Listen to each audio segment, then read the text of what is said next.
Geography chapter 5 start करेंगे, that is minerals and energy resources.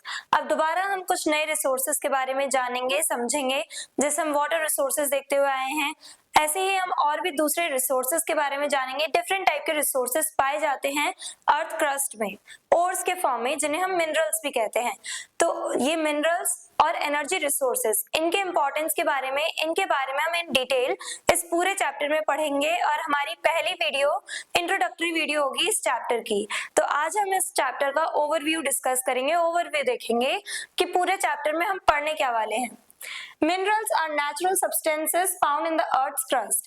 अब minerals क्या होते हैं? मिनरल्स वो नेचुरल सब्सटेंसेस होते हैं जो हमारी अर्थ क्रस्ट में यानी अर्थ की सबसे टॉप मोस्ट लेयर में पाए जाते हैं। तो ये सारे जो रिसोर्सेज होते हैं, जो मिनरल्स होते हैं, उनका यूज हम डिफरेंट पर्पसेस के लिए करते हैं। इनमें डिफरेंट कैटेगरीज भी होती है, फेरस और नॉन फेरस में हम इन्हें क्लासिफाई करते हैं। अब ये जो मिनरल्स हैं, इन्हीं के बारे में हम पहले डिस्कस करेंगे। आज तो ओवरव्यू देखेंगे और उसके बाद इन्हें इन डिटेल आने वाले टॉपिक्स में डिस्कस करेंगे। They are formed through natural processes over millions of years. काफी लाखों साल बाद जाकर के ये मिनरल्स बनते हैं, यानी ये जो मिनरल्स हैं इन्हें बनने में काफी लंबा टाइम लगता है। नेचुरल प्रोसेसेस के थ्रू बनते हैं, हम ह्यूमन बीइंग्स इन्हें मैनुअली नहीं बना सकते, ये नेचुरली बनते हैं। तो मिनरल्स नेचुरली बनते हैं और इन्हें बनने में मिलियंस ऑफ ईयर्स लग जाते हैं, thousands and millions of years लग जाते हैं। Minerals are the backbone of industrial development. अब मिनरल्स जो है वो बहुत ज्यादा इंपॉर्टेंट है हमारे इंडस्ट्रीज के डेवलपमेंट के लिए। क्यों? क्योंकि अगर हम मशीन्स की बात करें तो ज्यादातर मशीन्स जो है आयरन से बनती हैं, और हम आयरन कहाँ से ला रहे हैं? आयरन ओर जिसे हम कहते हैं। तो मिनरल्स हमें ओर के फॉर्म में देखने को मिलते हैं, रॉक्स के फॉर्म में देखने को मिलते हैं, ओर्स एंड रॉक्स के फॉर्म में देखने को मिलते हैं हमें मिनरल्स।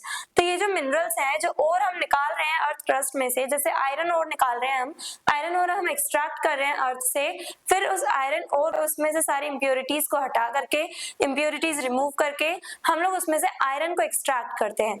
तो इस टाइप से हम लोगों को आयरन मिलता है एज अ मेटल, हमें ये आयरन मिलता है, और तब जाके हम इस आयरन का यूज कर पाते हैं डिफरेंट मशीन्स बनाने में, डिफरेंट टेक्नोलॉजी बनाने में, इन्वेंट करने में। तो हमारी इंडस्ट्रीज के डेवलपमेंट के लिए बहुत ज्यादा इंपॉर्टेंट है इन मिनरल्स का होना, क्योंकि डिफरेंट मेटल्स और डिफरेंट जो मिनरल्स हमें चाहिए होते हैं अपने जो डिफरेंट मशीन्स या ट्रांसपोर्टेशन व्हीकल्स वगैरह बनाने के लिए, तो उसके लिए हमें मेटल्स चाहिए होते हैं, और वो हमें कहाँ से मिल रहे हैं? अर्थ क्रस्ट से, मिनरल्स की फॉर्म में। What are energy resources?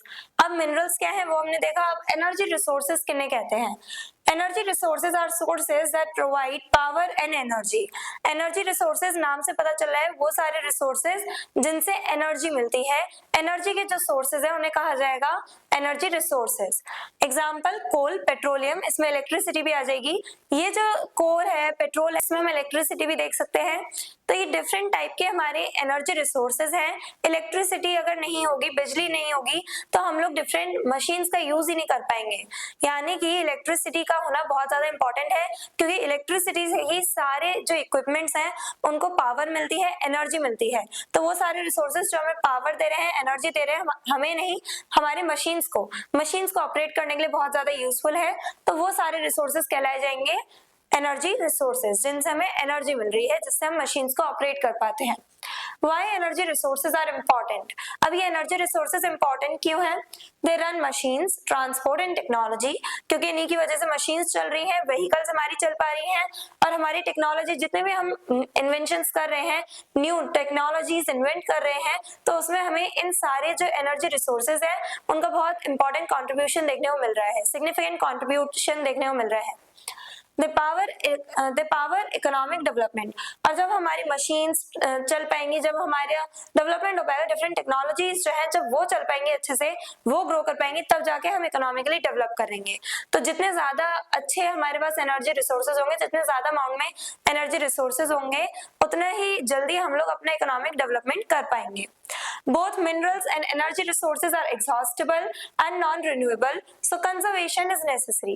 अब दोनों ही minerals और energy resources बहुत ही कम है, एक तरह से लिमिटेड अमाउंट में है, ये एग्जॉस्टेबल है, यानी ये खत्म हो सकते हैं, नॉन रिन्यूएबल है, दोबारा से रिन्यू नहीं होंगे।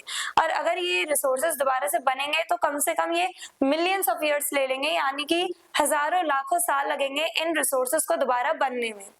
तो ये रिसोर्सेज क्या है, एग्जॉस्टेबल है यानी खत्म हो सकते हैं, लिमिटेड अमाउंट में है हमारे पास, और नॉन रिन्यूएबल है यानी इतनी जल्दी रिन्यू नहीं करते, मिलियंस ऑफ ईयर्स लगेंगे इन्हें दोबारा बनने में। तो मिलियंस ऑफ ईयर्स तक कौन वेट करेगा, तो इसलिए हम कह सकते हैं कि हमें कंजर्वेशन की जरूरत है। हम लोगों के पास ये रिसोर्सेज लिमिटेड अमाउंट में है, तो हमें इन्हें कंजर्व करना है, प्रोटेक्ट करना है, सेव करना है, एक प्लान वे में हमें इन रिसोर्सेज का यूज करना है। आई होप ये आपको समझ में आया है कि मिनरल्स क्या हैं और एनर्जी रिसोर्सेज क्या हैं। इस चैप्टर की हमने थीम समझ ली है, मिनरल्स क्या होते हैं, मिनरल्स किसे कहा जाता है, सबसे पहले हमने वो देखा। फिर एनर्जी रिसोर्सेज किन्हें कहा जाता है, जिनसे हमें एनर्जी मिलती है, पावर मिलती है। एनर्जी रिसोर्सेज क्यों इंपॉर्टेंट है, क्योंकि इनसे हमारा इकोनॉमिक डेवलपमेंट हो रहा है। और मिनरल्स और एनर्जी रिसोर्सेज दोनों ही लिमिटेड अमाउंट में है, एग्जॉस्टेबल है, नॉन रिन्यूएबल रिसोर्सेज हैं। तो इनका यूज हमें वाइसली करना है, प्रॉपरली करना है, प्लान्ड वे में करना है, हमें इन्हें कंजर्व करना है। तो हमने इस चैप्टर का आज इंट्रोडक्शन देखा। अब इस चैप्टर के नेक्स्ट वीडियो से हम लोग टॉपिक 1 स्टार्ट करेंगे। I hope everything is clear. और अगर आपको इस चैप्टर के डिटेल नोट्स चाहिए तो हमारी वेबसाइट studyseed.net पर विजिट करें, लिंक डिस्क्रिप्शन बॉक्स में दिया गया है। मिलते हैं नेक्स्ट वीडियो में नेक्स्ट टॉपिक के साथ। Stay curious, stay consistent. Thank you very much. Hello everyone, this is Janvi and welcome to Study seed.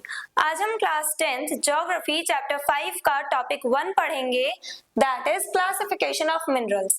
अब मिनरल्स क्या होते हैं ये हमने अपने इंट्रोडक्टरी वीडियो में देख लिया था। मिनरल्स और एनर्जी रिसोर्सेज किन्हें कहते हैं ये हमने इंट्रोडक्शन वीडियो में भी देख लिया था इस चैप्टर के। अब मिनरल्स को क्लासिफाई किया गया है, डिवाइड किया गया है डिफरेंट कैटेगरीज में। अब उसी के बारे में इन डिटेल हम आज के टॉपिक में डिस्कस करेंगे। Minerals are mainly grouped into metallic and non-metallic minerals. Minerals को mainly 2 ग्रुप्स में क्लासिफाई किया गया है, metallic और non-metallic। और हमारे पास एक स्पेशल कैटेगरी भी है जो मिनरल्स में ही आते हैं, दैट इज एनर्जी मिनरल्स। ये स्पेशल कैटेगरी है। तो हम लोग कह सकते हैं कि ब्रॉडली मिनरल्स को 3 पार्ट्स में, 3 टाइप्स में डिवाइड किया गया है। First one is metallic minerals, second one is non metallic और third one is energy minerals. तो हमने 3 टाइप्स में क्लासिफाई किया है मिनरल्स को ब्रॉडली। तो मेटालिक मिनरल्स में नाम से पता चल रहा है मेटल्स होते हैं, कंटेन मेटल्स। इनमें मेटल्स होते हैं जैसे कि जिंक, एल्यूमिनियम, आयरन, ये सारे जो मेटल्स होते हैं वो पाए जाते हैं मेटालिक मिनरल्स में। ओर्स में हमें देखने को मिलते हैं मिनरल्स ओर्स की फॉर्म में। तो हम अर्थ क्रस्ट से ओर्स निकालते हैं, एक्सट्रैक्ट करते हैं और उन ओर्स में बाद में प्रोसेसिंग करके हम लोग मेटल्स एक्सट्रैक्ट कर लेते हैं उन ओर्स से, और बाद में उन मेटल्स का यूज करते हैं हम अपने इंडस्ट्रियल डेवलपमेंट के लिए, डिफरेंट पर्पसेस के लिए। इसमें भी सबसे ज्यादा इंपॉर्टेंट हो जाता है आयरन, क्योंकि उसके थ्रू हम लोग डिफरेंट मशीन्स वगैरह बनाते हैं। स्टील भी बनती है, आयरन कंटेंट होता है स्टील में। तो डिफरेंट टाइप से हम लोग मेटल्स का यूज करते हैं अपने इंडस्ट्रीज के डेवलपमेंट में। इसीलिए मेटेलिक मिनरल्स बहुत ज्यादा इंपॉर्टेंट है हमारे इंडस्ट्रियल डेवलपमेंट में, हमारे इकोनॉमिक ग्रोथ के लिए। Can be melted, polished and made into new products. और ये जो मेटल्स हम एक्सट्रैक्ट कर रहे हैं मेटेलिक ओर्स से, ये जो ओर्स हैं उनसे जो हम मेटल्स एक्सट्रैक्ट कर रहे हैं उन मेटल्स को हम मेल्ट कर सकते हैं, पिघला सकते हैं, पॉलिश कर सकते हैं और नए नए प्रोडक्ट्स बना सकते हैं, यानी उन्हें डिफरेंट शेप दे सकते हैं। तो हम न्यू प्रोडक्ट्स बनाते हैं, डिफरेंट टाइप के प्रोडक्ट्स बनाते हैं मेटेलिक मिनरल से, मेटल से, जो हमें कहां से मिल रहे हैं, मिनरल मिनरल से, इन मेटेलिक ओर्स से। अब मेटेलिक मिनरल्स को भी सब क्लासिफाई किया गया है। इसके कुछ टाइप्स हैं, फेरस और नॉन फेरस। फेरस मिनरल्स देखने को मिलते हैं हमें जिसमें आयरन कंटेंट होता है। फेरस मिनरल्स यानी जिसमें आयरन कंटेंट होता है, तो आयरन, मैंगनीज, और इसमें हमें निकल, कोबाल्ट, ये भी देखने को मिलते हैं हमें फेरस मिनरल्स में ही।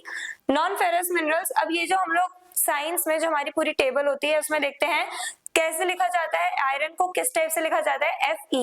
तो उससे याद रखना है Fe, स्टार्टिंग के जो लेटर आ रहे हैं Fe, तो इसकी वजह से फेरस जो वर्ड है उसी से लिया गया है, केमिकल नेम लिया गया है Fe, आयरन का। तो ये जो फेरस है उसमें यानी कि आयरन कंटेंट पाया जाएगा, तो आयरन, मैंगनीज, कोबाल्ट और निकल। और नॉन फेरस जिसमें आयरन कंटेंट नहीं पाया जाएगा, ऐसे मेटल्स, तो यहाँ पे आ गए कॉपर, लेड, गोल्ड, सिल्वर, ये सब आ जाते हैं, एल्यूमिनियम आ जाता है। नॉन मेटेलिक मिनरल्स आते हैं, फिर हमारे सेकेंड टाइप ऑफ मिनरल्स आते हैं नॉन मेटेलिक मिनरल्स, जिनमें मेटल्स नहीं पाए जाते हैं, डू नॉट कंटेन मेटल्स, यानी कि इन नॉन मेटेलिक मिनरल्स में मेटल्स नहीं पाए जाते हैं, मेटल्स नहीं देखने को मिलते हमें, तभी इन्हें हम नॉन मेटेलिक मिनरल्स कहते हैं। एग्जाम्पल लाइमस्टोन, माइका, ये हमारे कुछ एग्जाम्पल हैं किसके, नॉन मेटेलिक मिनरल्स के।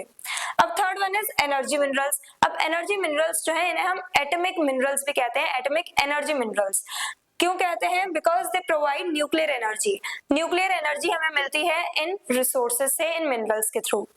Found in small quantities but highly valuable. अब ये जो एनर्जी मिनरल्स होते हैं ये बहुत स्मॉल क्वांटिटीज में पाए जाते हैं, ज्यादा देखने को नहीं मिलते, ये ज्यादा अवेलेबल नहीं है और इसी वजह से ये बहुत ज्यादा वैल्यूएबल है। जो चीजें कम अमाउंट में होंगी, जो स्मॉल क्वांटिटीज में अवेलेबल होती हैं, वो हमारे लिए ऑब्वियस सी बात है हमारे लिए बहुत ज्यादा वैल्यूएबल होती हैं। तो ये जो एनर्जी रिसोर्सेज हैं, ये जो न्यूक्लियर एनर्जी जिनसे हमें मिल रही है, ऐसे जो हमारे मिनरल्स हैं, तो वो स्मॉल क्वांटिटीज में है और हमारे लिए बहुत ज्यादा वैल्यूएबल है, बहुत ज्यादा वैल्यू है, बहुत ज्यादा मायने रखते हैं ये मिनरल्स हमारे लिए, बहुत ज्यादा इंपॉर्टेंट है। एग्जाम्पल यहाँ पे यूरेनियम एंड थोरियम, ये वो रिसोर्सेज है, वो मिनरल्स हैं जिसके थ्रू हम लोग एनर्जी गेन करते हैं। हम लोग एनर्जी गेन नहीं कर रहे हैं, हम लोग यहाँ से इन मिनरल्स के थ्रू न्यूक्लियर एनर्जी बना पाते हैं। न्यूक्लियर एनर्जी से हम लोग डिफरेंट टाइप के, जैसे बॉम्ब्स होते हैं वो सब बनाया जाता है, और न्यूक्लियर एनर्जी का डिफरेंट टाइप से यूज भी किया जाता है। सिर्फ न्यूक्लियर बॉम्ब्स बनाने में यूज नहीं किया जाता, डिफरेंट तरीके से यूज किया जाता है, अलग अलग तरह से, अलग अलग पर्पसेस के लिए न्यूक्लियर एनर्जी का यूज किया जाता है। तो हमने क्या देखा, मिनरल्स को हमने ब्रॉडली 3 टाइप्स में क्लासिफाई किया है। First one is metallic minerals, जिसमें हमें मेटल देखने को मिलता है। तो मेटेलिक मिनरल्स जो है इन्हें हमने सब क्लासिफाई किया है फेरस और नॉन फेरस मिनरल्स में। और non metallic mineral second type है जिसमें हमें मेटल्स देखने को नहीं मिलते। और थर्ड वन इज हमारी एक स्पेशल कैटेगरी भी है मिनरल्स की, कौन सी, एटॉमिक एनर्जी मिनरल्स। तो ये यहाँ से हमें, ये जो एनर्जी मिनरल्स होते हैं यहाँ से हमें न्यूक्लियर एनर्जी मिलती है, जैसे कि यूरेनियम और थोरियम से। ये सब हमने आज के वीडियो में डिस्कस किया। आज के वीडियो में हमने मिनरल्स के क्लासिफिकेशन को, डिफरेंट टाइप्स को डिस्कस किया। I hope everything is clear. और अगर आपको इस चैप्टर के डिटेल नोट्स चाहिए तो हमारी वेबसाइट studyseed.net पर विजिट करें, लिंक डिस्क्रिप्शन बॉक्स में दिया गया है। मिलते हैं नेक्स्ट वीडियो में नेक्स्ट टॉपिक के साथ। Stay curious, stay consistent. Thank you very much. Hello everyone, this is Janvi and welcome to Study Seed. आज हम क्लास 10th ज्योग्राफी चैप्टर 5 का टॉपिक 2 पढ़ेंगे, that is mode of occurrence of minerals. अब minerals किस form में हमें देखने को मिलते हैं, डिफरेंट फॉर्म्स में हमें मिनरल्स देखने को मिलते हैं, किस टाइप से हमें डिफरेंट फॉर्म्स में ये मिनरल्स देखने को मिल रहे हैं, क्यों देखने को मिल रहे हैं, वो सब हम आज के वीडियो में डिस्कस करेंगे।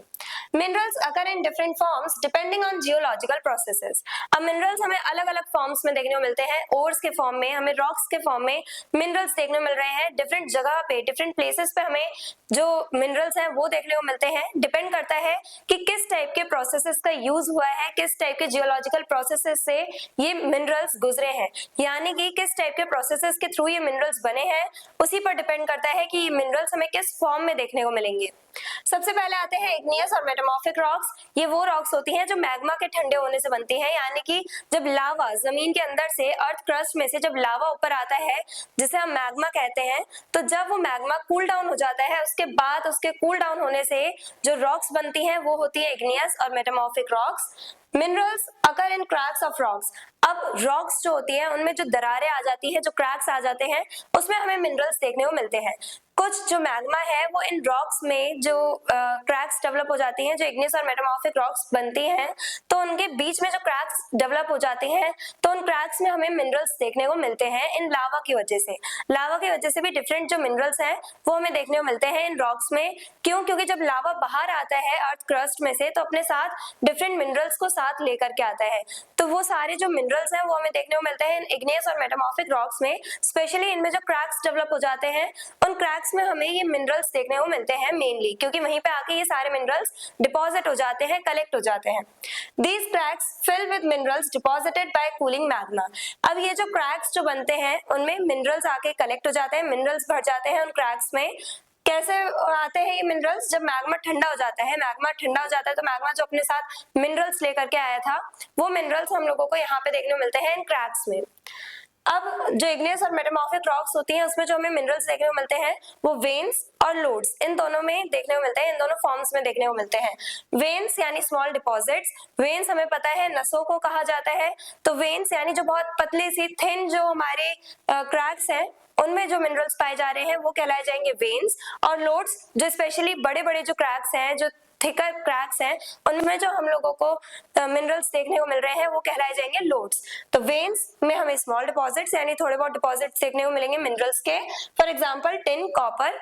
और लोड्स में हमें लार्ज डिपॉजिट्स देखने को मिलेंगे यानी बहुत ज्यादा मिनरल्स देखने को मिलेंगे, जैसे कि गोल्ड देखने को मिलता है हमें। साथ ही साथ लार्ज डिपॉजिट्स, ये जो लोड्स हैं यहाँ पे हमें टिन और कॉपर ये भी देखने को मिलता है।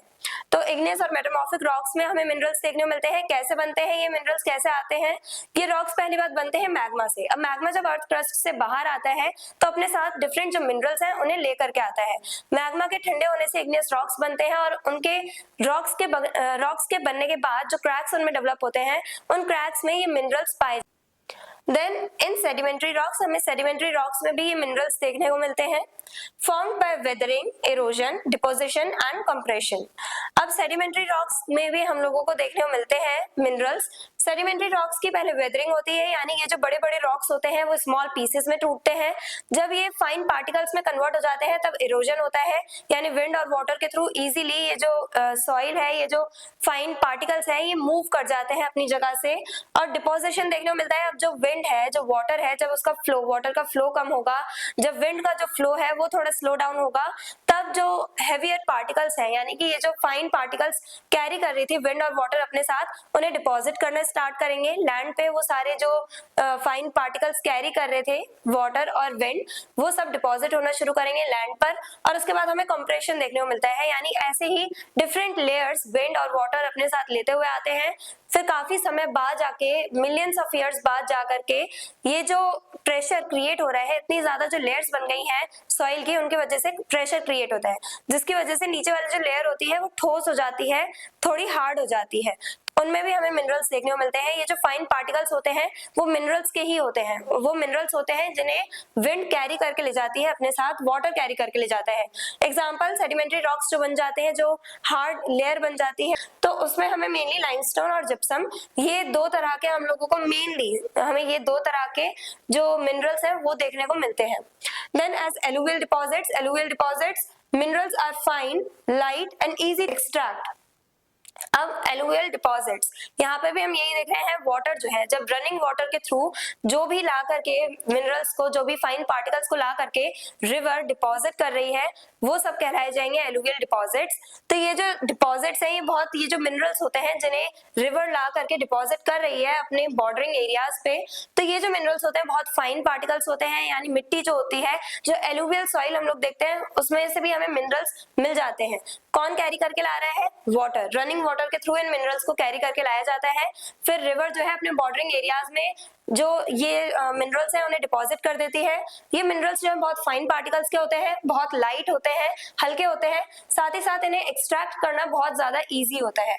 एग्जांपल गोल्ड और सिल्वर, ये जो गोल्ड सिल्वर, इसमें प्लैटिनम भी आ जाएगा। ये सारे जो मिनरल्स हैं वो रिवर अपने साथ कैरी करके ले आती है और अपने बॉर्डरिंग एरियाज पे डिपॉजिट कर देती है। हम क्यों नहीं देख पाते उन्हें? क्योंकि ये बहुत ज्यादा फाइन पार्टिकल्स होते हैं, मिट्टी की तरह होते हैं, एकदम फाइन पार्टिकल्स होते हैं। डीकम्पोजिशन ऑफ सरफेस रॉक्स, अब ये जो सरफेस रॉक्स होती हैं उस पे भी हमें डीकम्पोजिशन देखने को मिलता है। अब ये जो सरफेस पे हमारे जो सरफेस एरियाज हैं वहां पे जो रॉक्स पाई जाती हैं उनका डीकम्पोजिशन होता है, यानी वो रॉक्स स्मॉल पार्टिकल्स में टूटना शुरू कर देती हैं। Decompose due to chemical weathering, chemical weathering के थ्रू ये डीकम्पोज करती हैं, यानी कि हम लोग एग्जांपल ले सकते हैं जैसे रेन के थ्रू भी अब जैसे डीकम्पोज हो रही है, ये जो रॉक्स हैं वो डीकम्पोज हो रही है, फॉर एग्जांपल टूट रही हैं। और साथ ही साथ ये जो रेन वाटर है, ये रेन वाटर के साथ अगर रिएक्ट कर जाते हैं, ये रॉक्स रिएक्ट कर जाते हैं रेन वाटर के थ्रू। फॉर एग्जांपल हम लोग यहाँ बॉक्साइट का एग्जांपल लेते हैं। बॉक्साइट कैसे बनता है? एल्यूमिनियम रिच रॉक्स जो होती हैं, जिनमें एल्यूमिनियम कंटेंट पाया जाता है, वो जो रॉक्स होती हैं, जब वो रेनफॉल के कांटेक्ट में आती हैं, रेन वाटर के कांटेक्ट में आती हैं, तो ज्यादातर जो रेन वाटर है वो क्या करता है, इस रॉक में पाए जाने वाले जो दूसरे मिनरल्स हैं उन्हें अपने साथ कैरी करके ले जाता है, और जो एल्यूमिनियम रिच कंटेंट होता है वही रह जाता है इन रॉक्स में, और उसी को हम बॉक्साइट कह देते हैं। तो इस टाइप से केमिकल वेदरिंग होती है, यानी कि जब रॉक्स टूट रही हैं और वो अपने आसपास एयर में प्रेजेंट, जो एटमॉस्फेयर में प्रेजेंट जो हमारे एयर्स हैं, जैसे ऑक्सीजन, कार्बन डाइऑक्साइड, उसके साथ रिएक्ट कर जाएं, एसिड रेन से वो रिएक्ट कर जाएं, तो ये जो केमिकल रिएक्शन हो रहा है मिनरल्स का, उससे मिनरल्स की जो क्वालिटी है उसमें चेंजेस आ रहे हैं। तो वो मिनरल्स आते हैं इस कैटेगरी में, यानी कि जो मिनरल्स केमिकल वेदरिंग के थ्रू बन रहे हैं, जो भी रॉक्स केमिकल वेदरिंग के थ्रू डीकम्पोज हो रही हैं, वो सारी जो मिनरल्स हैं वो आएंगे इस कैटेगरी के अंडर में। एग्जाम्पल यहाँ पे हम बॉक्साइट का देखते हैं मेनली एज ओशन डिपॉजिट्स। अब ओशन में भी काफी सारे मिनरल्स पाए जाते हैं। शैलो ओशन वाटर डिपॉजिट्स, यानी कि ऐसे डिपॉजिट्स जो हमें सी शोर पे देखने को मिल जा रहे हैं, यानी कि जो हम लोगों को एकदम बॉर्डरिंग जो एरिया है, जो बीच वाला एरिया है, वहां पे देखने को मिल जा रहे हैं। जो सी शोर होता है, जो तट होता है, समुद्र का जो तट होता है, वहां पे हमें जो मिनरल्स मिल जा रहे हैं वो आएंगे इस कैटेगरी में। और फिर ओशन फ्लोर डिपॉजिट्स होते हैं जो हमें बहुत गहरे समुद्र में जाकर के मिलते हैं, सी फ्लोर पे देखने को मिलते हैं जो डिपॉजिट्स, वो होते हैं ocean floor deposits. Example common salt जो हमें ओशन के एकदम बॉर्डरिंग एरियाज पे, जो बीच वाला एरिया होता है, वहीं पे देखने को मिल जाते हैं। साथ में मैग्नीशियम, मैग्नीशियम जो है वो हम लोगों को जो ओशन फ्लोर है वहां पे हमें मेनली देखने को मिलता है। मिनरल फ्यूल्स, अब लास्ट आते हैं mineral fuels. Form from dead plants and animals buried for millions of years। जब डेड प्लांट्स और एनिमल्स मिलियंस ऑफ ईयर्स तक, यानी हजारों लाखों सालों तक जमीन के नीचे दबे रहते हैं, बरीड रहते हैं, तब जाकर के उनके डीकम्पोज होने के बाद हमें कुछ मिनरल्स मिलते हैं और वो मिनरल्स कहलाए जाते हैं मिनरल फ्यूल्स। एग्जाम्पल कोल, पेट्रोलियम और नेचुरल गैस, ये हम लोगों को देखने को मिलते हैं मिनरल फ्यूल्स के तौर पे। तो आज के वीडियो में हमने क्या डिस्कस किया कि किस टाइप से अलग अलग फॉर्म में हम लोगों को मिनरल्स देखने को मिलते हैं, और ये जो मिनरल्स हैं वो इतने अलग अलग फॉर्म में देखने को मिल रहे हैं हमें क्योंकि इनके बनने का प्रोसेस भी डिफरेंट है। सबसे पहले इग्नियस और मेटामॉर्फिक रॉक्स जो हमें वेन्स और लोड्स में देखने को मिलते हैं। सेडिमेंट्री रॉक्स की पहले वेदरिंग होती है, ये स्मॉल पीसेस में कन्वर्ट होते हैं, इरोजन होगा, फिर डिपोजिशन होता है, फिर कंप्रेशन होता है, तब जाकर के हमें डिफरेंट जो सेडिमेंट्री रॉक्स हैं उनके थ्रू हमें मिनरल्स देखने को मिलते हैं। एलुवियल डिपॉजिट्स जो होते हैं वहां पे हमें देखने को मिलते हैं मिनरल्स, जो रिवर्स कैरी करके ले आती है मेनली। और उसके बाद सरफेस रॉक्स के डीकम्पोज होने के बाद, यानी सरफेस रॉक्स जो है जब वो टूट रही होती है, जब उनकी वेदरिंग हो रही होती है और जब वो रिएक्ट कर जाए किसी भी अपने एटमॉस्फेयर में प्रेजेंट किसी भी एलिमेंट के साथ, जब वो रिएक्ट कर जाए केमिकली, तब जाकर के हमें ये जो मिनरल्स हैं वो देखने को मिलते हैं। उसके बाद हमें ओशन में भी काफी सारे डिपॉजिट्स देखने को मिलते हैं, फिर लास्ट हमें मिनरल फ्यूल्स देखने को मिलते हैं। और ये सारे जो रिसोर्सेज हैं उन्हें हमें अच्छे से यूज करना है क्योंकि ये लिमिटेड अमाउंट में है। I hope everything is clear. I hope ये आपको क्लियर है कि किस टाइप से डिफरेंट प्रोसेसेस के थ्रू हमें डिफरेंट फॉर्म्स में मिनरल्स देखने को मिलते हैं। और अगर आपको इस चैप्टर के डिटेल नोट्स चाहिए तो हमारी वेबसाइट studyseed.net पर विजिट करें, लिंक डिस्क्रिप्शन बॉक्स में दिया गया है। मिलते हैं नेक्स्ट वीडियो में नेक्स्ट टॉपिक के साथ। Stay curious, stay consistent. Thank you very much. Hello everyone, this is Janvi and welcome to Study Seed. आज हम क्लास 10th ज्योग्राफी चैप्टर 5 का टॉपिक 3 पढ़ेंगे, that is types of mining and distribution of minerals. अब mining के different types होते हैं, different types में हमने माइनिंग को क्लासिफाई कर रखा है। अब माइनिंग क्या है? जब हम मिनरल्स को अर्थ क्रस्ट में से, यानी अर्थ के अंदर से जब हम मिनरल्स को एक्सट्रैक्ट कर रहे हैं तो उसे कहा जाता है mining.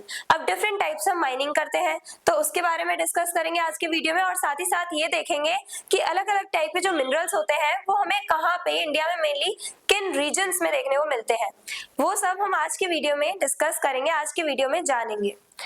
Mining means extracting minerals from the earth. जब हम मिनरल्स को एक्सट्रैक्ट करते हैं अर्थ में से तब उसे कहा जाता है माइनिंग।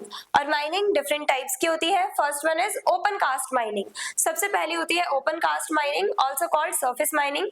ओपन कास्ट माइनिंग को हम सरफेस माइनिंग भी कहते हैं, क्यों? क्योंकि इसे हम सरफेस पे, यानी ज्यादा हम लोग जमीन के अंदर से, ज्यादा गहराई से हम लोग मिनरल्स को नहीं निकाल रहे हैं, ये जो सरफेस के पास जो मिनरल्स पाए जाते हैं उन मिनरल्स को हम एक्सट्रैक्ट कर रहे हैं, तो इसीलिए इसे सरफेस माइनिंग भी कहा जाता है। Minerals are taken out from shallow surface level deposits.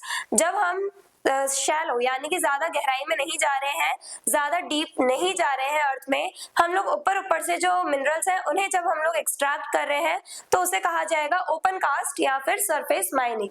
For example ये अर्थ क्रस्ट है, इसमें से जो इतना जो ऊपर वाला एरिया है, इस एरिया में से हम लोग रिसोर्सेज को, मिनरल्स को एक्सट्रैक्ट कर रहे हैं, तो ये कहलाए जाएंगे सरफेस माइनिंग, यानी कि ये कहलाया जाएगा ओपन कास्ट माइनिंग, जहां पे हम ऊपर वाले एरिया से, सरफेस एरिया से हम लोग माइनिंग कर रहे हैं, मिनरल्स को एक्सट्रैक्ट कर रहे हैं। हम ज्यादा डीप में नहीं जा रहे, नीचे लेयर्स तक नहीं जा रहे हैं अर्थ क्रस्ट में। Large machines remove the top soil and rocks. और जो बड़ी बड़ी मशीन्स होती हैं उनका यूज किया जाता है टॉप सॉइल को हटाने के लिए, जो ये टॉप मोस्ट लेयर है उसे हटाने के लिए मशीन्स का यूज किया जाता है और छोटा सा गड्ढा बनाया जाता है, होल बना दिया जाता है, जरा सा इस टाइप से होल बना दिया जाता है जहां से जो मिनरल्स है उन्हें एक्सट्रैक्ट किया जाता है। लेकिन ज्यादा डीपली नहीं जाते हैं, हम डीप होल्स नहीं बनाते हैं, ऊपर ऊपर के एरिया से हम मिनरल्स को एक्सट्रैक्ट कर लेते हैं, उसे कहा जाता है ओपन कास्ट माइनिंग। ये इजी तरीका है और चीप भी है, साथ ही साथ ये एनवायरमेंटली हार्मफुल भी है, यानी कि एनवायरमेंट को डैमेज करता है। हमारा जो एनवायरमेंट है, जैसे यहाँ पे हमें सॉइल इरोजन देखने को मिल रहा है, हम सॉइल की जो टॉप मोस्ट लेयर है, सबसे ज्यादा फर्टाइल लेयर जो है उसे इरोड कर रहे हैं इस माइनिंग के थ्रू। हम लोग जो सबसे टॉप मोस्ट लेयर है, टॉप मोस्ट सरफेस जो है उसे रिमूव कर रहे हैं मशीन्स के थ्रू माइनिंग के लिए, मिनरल्स एक्सट्रैक्ट करने के लिए। तो इससे क्या हो रहा है, हम सॉइल को इरोड कर रहे हैं, तो एनवायरमेंट को बहुत ज्यादा नुकसान पहुंचता है हमारी इन माइनिंग एक्टिविटीज की वजह से। एग्जाम्पल्स यहाँ पे हम कौन कौन से मिनरल्स हम लोग एक्सट्रैक्ट करते हैं, कोल, आयरन ओर और लाइमस्टोन, ये हमारे मेन मिनरल्स होते हैं जो हम लोग टॉप मोस्ट लेयर जो है वहां से एक्सट्रैक्ट कर लेते हैं। ओपन कास्ट माइनिंग के थ्रू हम इन मिनरल्स को एक्सट्रैक्ट कर लेते हैं। देन शाफ्ट माइनिंग, ये सेकंड टाइप है। Minerals are deep inside the earth. अब इतने जो ऊपर ऊपर के एरिया में जो हमारे मिनरल्स हैं उन्हें हमने एक्सट्रैक्ट कर लिया है ओपन कास्ट माइनिंग के थ्रू। लेकिन अब जो यहाँ डीप में, यहाँ पे इस लेयर में नीचे जो भी मिनरल्स हैं इन्हें हम एक्सट्रैक्ट कैसे करेंगे, शाफ्ट माइनिंग के थ्रू। यानी कि जो मिनरल्स बहुत गहराई में है, अर्थ में बहुत गहराई में है, बहुत डीप में जा करके जब हमें ये मिनरल्स देखने को मिल रहे हैं तो उन्हें हम एक्सट्रैक्ट कैसे करेंगे, शाफ्ट माइनिंग के थ्रू। वर्टिकल डीप होल्स और shafts are dug to reach these minerals. अब वर्टिकल होल्स बना दिए जाते हैं इस टाइप से, एक पतली सी शाफ्ट यानी कि पतले से होल्स बना दिए जाते हैं वर्टिकली, और उसके बाद जाकर के यहाँ से इन मिनरल्स को एक्सट्रैक्ट कर लिया जाता है। इसे शाफ्ट माइनिंग कहा जाता है। जब हम एक होल बना करके अंदर से जा करके मिनरल्स को एक्सट्रैक्ट करके ला रहे हैं ऊपर डिफरेंट मशीन्स के, डिफरेंट टेक्नोलॉजीज के थ्रू, तब उसे शाफ्ट माइनिंग कहा जाता है। ये जो मेथड है वो एक्सपेंसिव होता है और इसमें हाई लेवल टेक्नोलॉजी का यूज लगता है, यानी हाई लेवल ऑफ टेक्नोलॉजी हमें चाहिए होती है, बहुत ज्यादा मशीन्स चाहिए होती हैं। एग्जाम्पल्स, हम कोल और गोल्ड को, इन दो मिनरल्स जो है इन्हें हम मेनली एक्सट्रैक्ट करते हैं शाफ्ट माइनिंग के थ्रू। ये जो मिनरल्स हैं वो हमें डीपली अर्थ क्रस्ट में बहुत ज्यादा अंदर जाकर के, गहराई में जाकर के मिलते हैं, तो हम इनके लिए शाफ्ट माइनिंग का यूज करते हैं। फिर आती है drilling, use for liquid and gaseous minerals. अब जो लिक्विड या गैसियस फॉर्म में जो मिनरल्स पाए जा रहे हैं जैसे पेट्रोल, तो ये जो लिक्विड फॉर्म में पाए जा रहे हैं, नेचुरल गैस जो गैसियस स्टेट में पाई जा रही है, तो ये जो लिक्विड और गैसियस मिनरल्स हैं इन सबको एक्सट्रैक्ट करने के लिए, इन मिनरल्स को एक्सट्रैक्ट करने के लिए हम ड्रिलिंग का यूज करते हैं, यानी वेल्स डग आउट कर देते हैं। Deep wells are drilled to take out resources.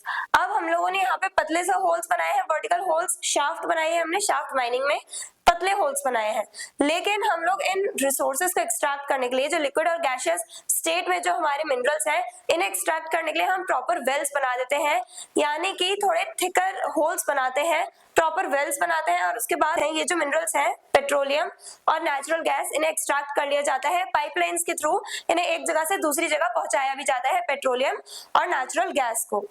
तो डीप वेल्स हम लोग डग आउट करते हैं ड्रिलिंग के लिए, ड्रिलिंग प्रोसेस होता है, ड्रिलिंग के थ्रू हम माइनिंग करते हैं इस टाइप से। शाफ्ट माइनिंग में हम लोग वर्टिकल होल्स बना दे रहे हैं, शाफ्ट बना दे रहे हैं, और उसके बाद जो अर्थ क्रस्ट में बहुत डीपली जाकर के मिनरल्स लोकेटेड है उन्हें हम एक्सट्रैक्ट कर रहे हैं। और ओपन कास्ट माइनिंग, जब हम सरफेस एरिया के पास से ही, ऊपर से ही मिनरल्स को हम लोग एक्सट्रैक्ट कर रहे हैं, तो वो ओपन कास्ट माइनिंग कहलाई जाएगी। Distribution of minerals in India. अब इंडिया में मिनरल्स कैसे डिस्ट्रीब्यूट हो रखे हैं, कहाँ पे हमें किस टाइप से मिनरल्स देखने को मिलते हैं, कौन कौन से मिनरल्स देखने को मिलते हैं। India has a variety of minerals found in specific regions. अब इंडिया में बहुत सारे डिफरेंट टाइप के मिनरल्स हमें देखने को मिलते हैं, बहुत सारे रिसोर्सेज देखने को मिलते हैं इंडिया में, और वो सारे रिसोर्सेज अलग अलग एरियाज पे लोकेटेड हैं। कुछ रिसोर्सेज हमें किसी एक पर्टिकुलर एरिया में देखने मिलेंगे, तो दूसरे रिसोर्सेज हमें किसी और एरिया में देखने मिलते हैं। इंडिया में बहुत सारे मिनरल्स हैं और वो सारे मिनरल्स डिफरेंट एरियाज में हमें देखने को मिलते हैं। तो डिफरेंट टाइप ऑफ मिनरल्स जो है वो डिफरेंट एरियाज में पाए जाते हैं, डिफरेंट एरियाज में डिस्ट्रीब्यूटेड है। तो सबसे पहले है मेटालिक मिनरल्स, इसमें भी हम देखेंगे आयरन ओर, वो हमें उड़ीसा में सबसे ज्यादा देखने को मिलता है। उड़ीसा लार्जेस्ट प्रोड्यूसर है आयरन ओर का इंडिया में। तो उड़ीसा का मेनली हम लोग मयूरभंज जो डिस्ट्रिक्ट है उसकी बात करें तो यहाँ से सबसे ज्यादा प्रोड्यूस होता है, सबसे ज्यादा एक्सट्रैक्ट किया जाता है आयरन ओर को। तो उड़ीसा का मयूरभंज डिस्ट्रिक्ट और झारखंड की सिंहभूम डिस्ट्रिक्ट, छत्तीसगढ़ और कर्नाटक ये वो स्टेट्स हैं जहां से हम लोगों को आयरन ओर ज्यादा से ज्यादा प्रोड्यूस होता हुआ दिखता है, यानी सबसे ज्यादा आयरन ओर एक्सट्रैक्ट किया जाता है, प्रोड्यूस किया जाता है इन स्टेट में। देन मैंगनीज, उड़ीसा, कर्नाटक, मध्य प्रदेश और महाराष्ट्र, इन एरियाज में ये मैंगनीज जो है इसे एक्सट्रैक्ट किया जाता है, इन स्टेट्स में पाया जाता है ये मैंगनीज। फिर बॉक्साइट जिसे हम एल्यूमिनियम ओर भी कहते हैं, तो बॉक्साइट भी हमें उड़ीसा, गुजरात, महाराष्ट्र और झारखंड यहाँ पे देखने को मिलता है। इन तीनों में एक बात कॉमन है, उड़ीसा में हमें ये तीनों जो मिनरल्स हैं वो देखने को मिल ही रहे हैं। साथ ही साथ कॉपर, कॉपर जो है वो हमें राजस्थान, मध्य प्रदेश और झारखंड यहाँ पे सबसे ज्यादा देखने को मिलता है कॉपर। तो ये मेटेलिक मिनरल्स थे। मेटेलिक मिनरल्स कहाँ पे किन स्टेट्स में पाए जाते हैं ये हमने डिस्कस किया। अब नॉन मेटेलिक मिनरल्स जिनमें मेटल्स नहीं पाए जाते वो मिनरल्स, उनमें पहला आता है माइका, जो हमें झारखंड, बिहार, आंध्र प्रदेश और राजस्थान इन एरियाज में देखने को मिलता है। मोस्टली जो हमारे नॉर्दर्न इंडिया जो है वहां पे नॉर्दर्न स्टेट्स में हमें देखने को मिल रहे हैं। Then India is the largest producer of mica.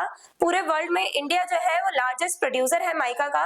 सबसे ज्यादा जो माइका है वो प्रोड्यूस किया जाता है इंडिया से ही। देन लाइमस्टोन, लाइमस्टोन पाया जाता है राजस्थान, मध्य प्रदेश, आंध्र प्रदेश और गुजरात इन स्टेट्स में हमें लाइमस्टोन देखने को मिलता है। फिर आते हैं मिनरल फ्यूल्स पे। मिनरल फ्यूल्स और हम कह सकते हैं एनर्जी फ्यूल्स, जिनसे हमें एनर्जी मिल रही है, पावर मिल रही है, एनर्जी मिनरल्स। तो कोल हमें देखने को मिल रहा है झारखंड, उड़ीसा, छत्तीसगढ़ और वेस्ट बंगाल में, यहाँ पे हम लोगों को कोल देखने को मिल रहा है। फिर पेट्रोल, पेट्रोल हमें ऑफशोर और ऑनशोर दोनों जगह देखने को मिलता है। ऑफशोर यानी कि जमीन से हटके समुद्री एरिया में जाकर के हमें जब कोई मिनरल्स मिल रहे हैं तो उसे ऑफशोर कहा जाएगा। और जब हमें लैंड पर मिल रहे हैं, अपनी कंट्री में लैंड पर मिल रहे हैं, ऑन लैंड जब हमें मिनरल्स मिल रहे हैं तब हम लोग उसे ऑन शोर कहेंगे। तो ऑफ शोर यानी कि मुंबई हाई जो अराउंड 160 किलोमीटर दूर है मुंबई कोस्ट से, इंडियन कोस्ट से, अरेबियन सी में है ये। तो वहां से हम लोग पेट्रोल जो है उसे एक्सट्रैक्ट करते हैं, वहां से अरेबियन सी जो है उस एरिया से हम लोग जो पेट्रोल है उसे एक्सट्रैक्ट करते हैं ऑफ शोर से, यानी ओशन वाले एरिया से। फिर ऑन शोर यानी लैंड पर हम लोग अगर बात करें स्टेट्स की तो गुजरात और असम, असम में भी दिग्बोई एक जगह है, वहां पे सबसे ज्यादा पेट्रोल पाया जाता है और सप्लाई भी किया जाता है पाइपलाइंस के थ्रू।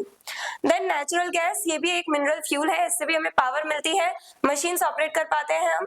ये भी हमें मुंबई हाई यानी ऑफशोर वाले एरिया में देखने को मिल रहे हैं। साथ ही साथ नेचुरल गैस हमें असम और कृष्णा गोदावरी बेसिन यानी जो डेल्टा वाला एरिया है वहां पे भी हमें देखने को मिलते हैं नेचुरल गैस। अभी natural gas Mumbai high, Assam और कृष्णा गोदावरी बेसिन इन एरियाज में हमें देखने को मिल रही है। अब आज की वीडियो में हमने क्या डिस्कस किया, डिफरेंट टाइप ऑफ माइनिंग हमने डिस्कस किया। डिफरेंट टाइप्स की माइनिंग होती है। सबसे पहली होती है ओपन कास्ट माइनिंग, जहां हम सरफेस पे जो एकदम टॉप पे ही मिनरल्स पाए जा रहे हैं उन्हें हम एक्सट्रैक्ट कर लेते हैं, टॉप सॉइल को रिमूव करके छोटा सा होल बना के ओपन कास्ट माइनिंग करते हैं, उसे सरफेस माइनिंग भी कहा जाता है, जब हम ऊपर से जो मिनरल्स हैं उन्हें एक्सट्रैक्ट कर लेते हैं। देन शाफ्ट माइनिंग, जिसमें हम वर्टिकल डीप होल बना रहे हैं उन मिनरल्स को एक्सट्रैक्ट करने के लिए जो बहुत डीपली सिचुएटेड है हमारे अर्थ क्रस्ट में, अंदर जाकर के बहुत डीपली जो सिचुएटेड है उन मिनरल्स को एक्सट्रैक्ट करने के लिए हम लोग शाफ्ट माइनिंग का यूज करते हैं। फिर ड्रिलिंग का यूज करते हैं हम लोग लिक्विड और गैसियस स्टेट में पाए जाने वाले मिनरल्स को एक्सट्रैक्ट करने के लिए, लाइक पेट्रोलियम और नेचुरल गैस। फिर हमने डिस्कस किया कि ये जो मिनरल्स हैं वो किन एरियाज में डिस्ट्रीब्यूटेड है, कौन कौन से मिनरल्स हमें किन एरियाज में देखने को मिल रहे हैं, जिनमें हमने metallic minerals, non metallic minerals और मिनरल फ्यूल्स इन सबके डिस्ट्रीब्यूशन के ऊपर हमने डिस्कस किया। देखा हमने कि किन किन स्टेट्स में कौन कौन से मिनरल्स पाए जाते हैं।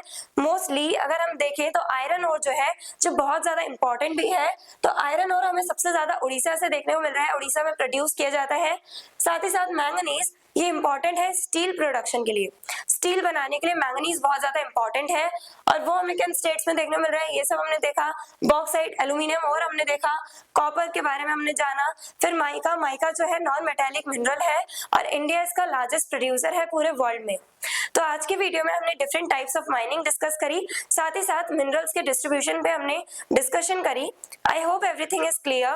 और अगर आपको इस चैप्टर के डिटेल नोट्स चाहिए तो हमारी वेबसाइट studyseed.net पर विजिट करें, लिंक डिस्क्रिप्शन बॉक्स में दिया गया है।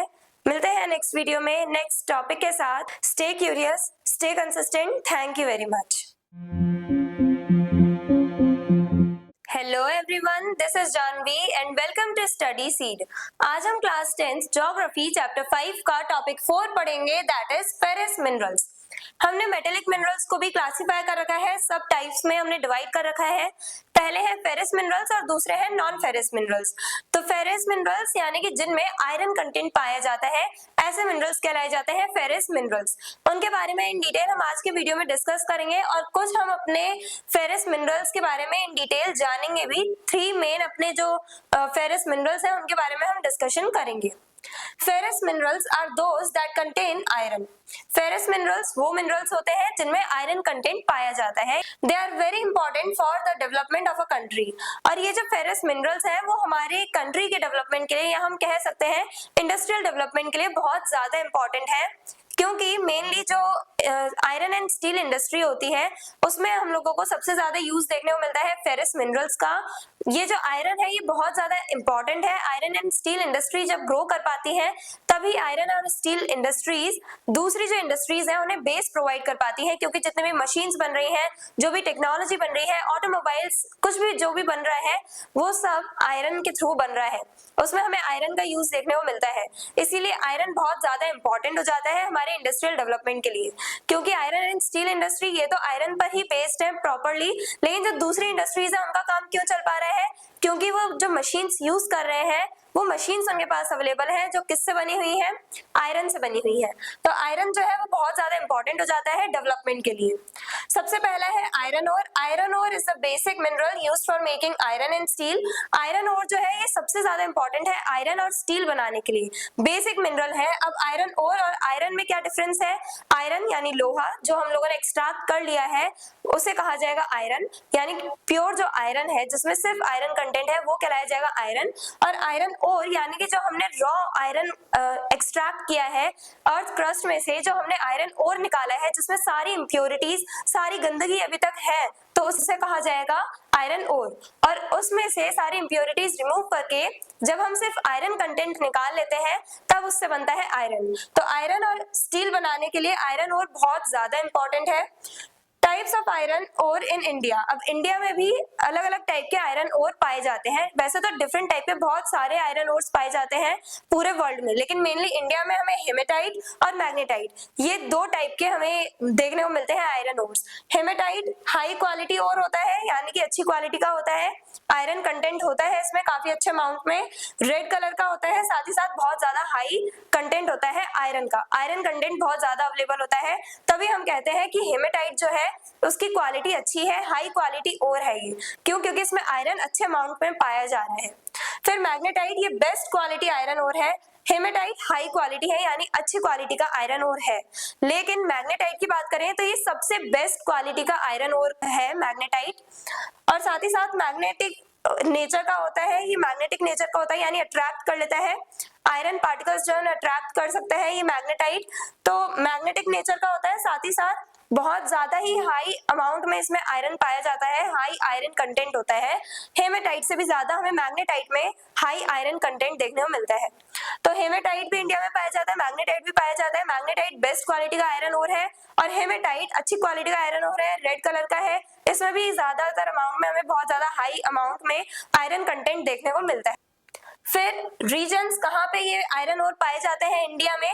उड़ीसा में, मयूरभंज में, उड़ीसा में जगह है, डिस्ट्रिक्ट है मयूरभंज, वहां पे हमें देखने को मिलेंगे आयरन ओर्स। और झारखंड के सिंहभूम डिस्ट्रिक्ट में, छत्तीसगढ़ के दुर्ग डिस्ट्रिक्ट में, और साथ ही साथ कर्नाटक के चित्रदुर्ग डिस्ट्रिक्ट में हमें आयरन ओर्स देखने को मिलेंगे। इंडिया में सबसे ज्यादा आयरन ओर्स इन्हीं स्टेट से देखने को मिलते हैं, प्रोड्यूस किए जाते हैं, एक्सट्रैक्ट किए जाते हैं। सबसे ज्यादा आयरन ओर इन्हीं स्टेट्स में पाए जाते हैं।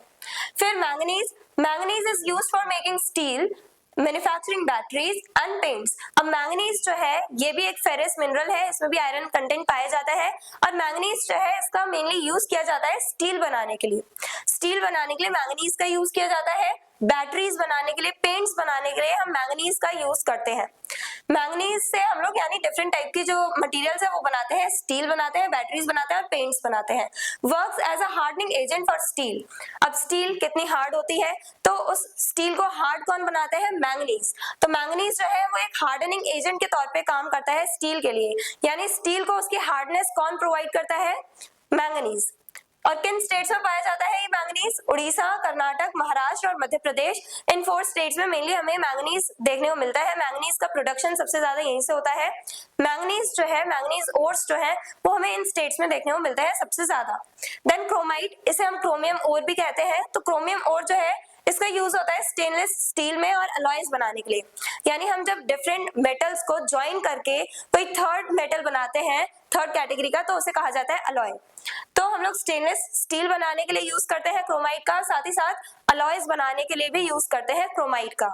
और किन स्टेट्स में पाए जाते हैं ये क्रोमियम ओर्स? उड़ीसा, कर्नाटक और मणिपुर। इन 3 स्टेट्स में मेनली हमें क्रोमाइट यानी क्रोमियम ओर्स देखने को मिलते हैं। तो आज की वीडियो में हमने फेरस मिनरल्स के बारे में जाना। फेरस मिनरल्स वो मिनरल्स होते हैं जिनमें आयरन कंटेंट पाया जाता है। अब सबसे पहला तो आयरन ओर आता है, जो बहुत ज्यादा इंपॉर्टेंट है हमारे इंडस्ट्रियल डेवलपमेंट के लिए, हमारी कंट्री के डेवलपमेंट के लिए, क्योंकि इसी की वजह से सेकेंडरी सेक्टर ग्रो कर पा रहा है। तो आयरन ओर जो है उससे हम लोग आयरन और स्टील बना पाते हैं। आयरन से डिफरेंट टेक्नोलॉजीज बनती हैं, डिफरेंट मशीन्स बनती हैं, डिफरेंट टाइप के आयरन ओर होते हैं। और इंडिया में हेमेटाइट और मैग्नेटाइट पाया जाता है, जिसमें से मैग्नेटाइट तो बेस्ट क्वालिटी का आयरन ओर है। कहाँ पे पाया जाता है, किन रीजन्स में, वो हमने डिस्कस किया। उसके बाद मैंगनीज, जिसका यूज हम करते हैं स्टील बनाने के लिए, बैटरीज बनाने के लिए और पेंट्स बनाने के लिए। तो ये जो मैंगनीज है ये किन स्टेट्स में पाया जाता है वो सब हमने डिस्कस किया। साथ ही साथ क्रोमाइट जो स्टेनलेस स्टील में यूज करते हैं हम लोग, और साथ ही साथ अलॉयज बनाने के लिए यूज करते हैं। और किन स्टेट्स में पाया जाता है? उड़ीसा, कर्नाटक और मणिपुर। तो आज की वीडियो में हमने ये 3 जो मेन हमारे फेरस मिनरल्स हैं इन्हें डिस्कस किया in detail. I hope everything is clear. और अगर आपको इस चैप्टर के डिटेल नोट्स चाहिए तो हमारी वेबसाइट studyseed.net पर विजिट करें, लिंक डिस्क्रिप्शन बॉक्स में दिया गया है। मिलते हैं नेक्स्ट वीडियो में नेक्स्ट टॉपिक के साथ। Stay curious, stay consistent. Thank you very much. Hello everyone, this is Janvi and welcome to Study Seed. आज हम क्लास 10th ज्योग्राफी चैप्टर 5 का टॉपिक 5 पढ़ेंगे, that is major iron ore belts in India. अब India में majorly हमें सबसे ज्यादा iron ore किन एरियाज में देखने को मिलते हैं, तो उस बेसिस पे हमने डिफरेंट बेल्ट्स यानी डिफरेंट एरियाज में क्लासिफाई कर दिया है उन रीजन को जहां पे हमें सबसे ज्यादा आयरन ओर देखने को मिलते हैं, जहां पे हमें सबसे ज्यादा हेमेटाइट और मैग्नेटाइट जो आयरन ओर है वो देखने को मिलते हैं। उसके बेसिस पे हमने क्लासिफाई कर दिया है डिफरेंट रीजन्स को बेल्ट्स में, तो वो हम आज की वीडियो में डिस्कस करेंगे। India has 4 major iron ore belts. India में मेनली 4 आयरन ओर बेल्ट्स है, मेजर आयरन ओर बेल्ट्स, जहां पे हमें सबसे ज्यादा जो आयरन ओर है वो देखने को मिलता है। सबसे पहला है उड़ीसा और झारखंड बेल्ट। उड़ीसा में हम लोगों ने डिस्कस किया था मयूरभंज डिस्ट्रिक्ट, और झारखंड में सिंहभूम डिस्ट्रिक्ट। ये बहुत ज्यादा फेमस है आयरन ओर प्रोडक्शन के लिए। आयरन ओर माइनिंग साइट्स जो है वो यहाँ पे माइंस एस्टैब्लिश है उड़ीसा और झारखंड में मेनली। तो यहाँ से हम लोगों को सबसे ज्यादा आयरन ओर देखने को मिलते हैं। One of the richest iron ore belt. अब सबसे ज्यादा आयरन ओर जो है वो हमें मेनली यहाँ से उड़ीसा झारखंड वाले बेल्ट से देखने को मिल रहे हैं, इन स्टेट से।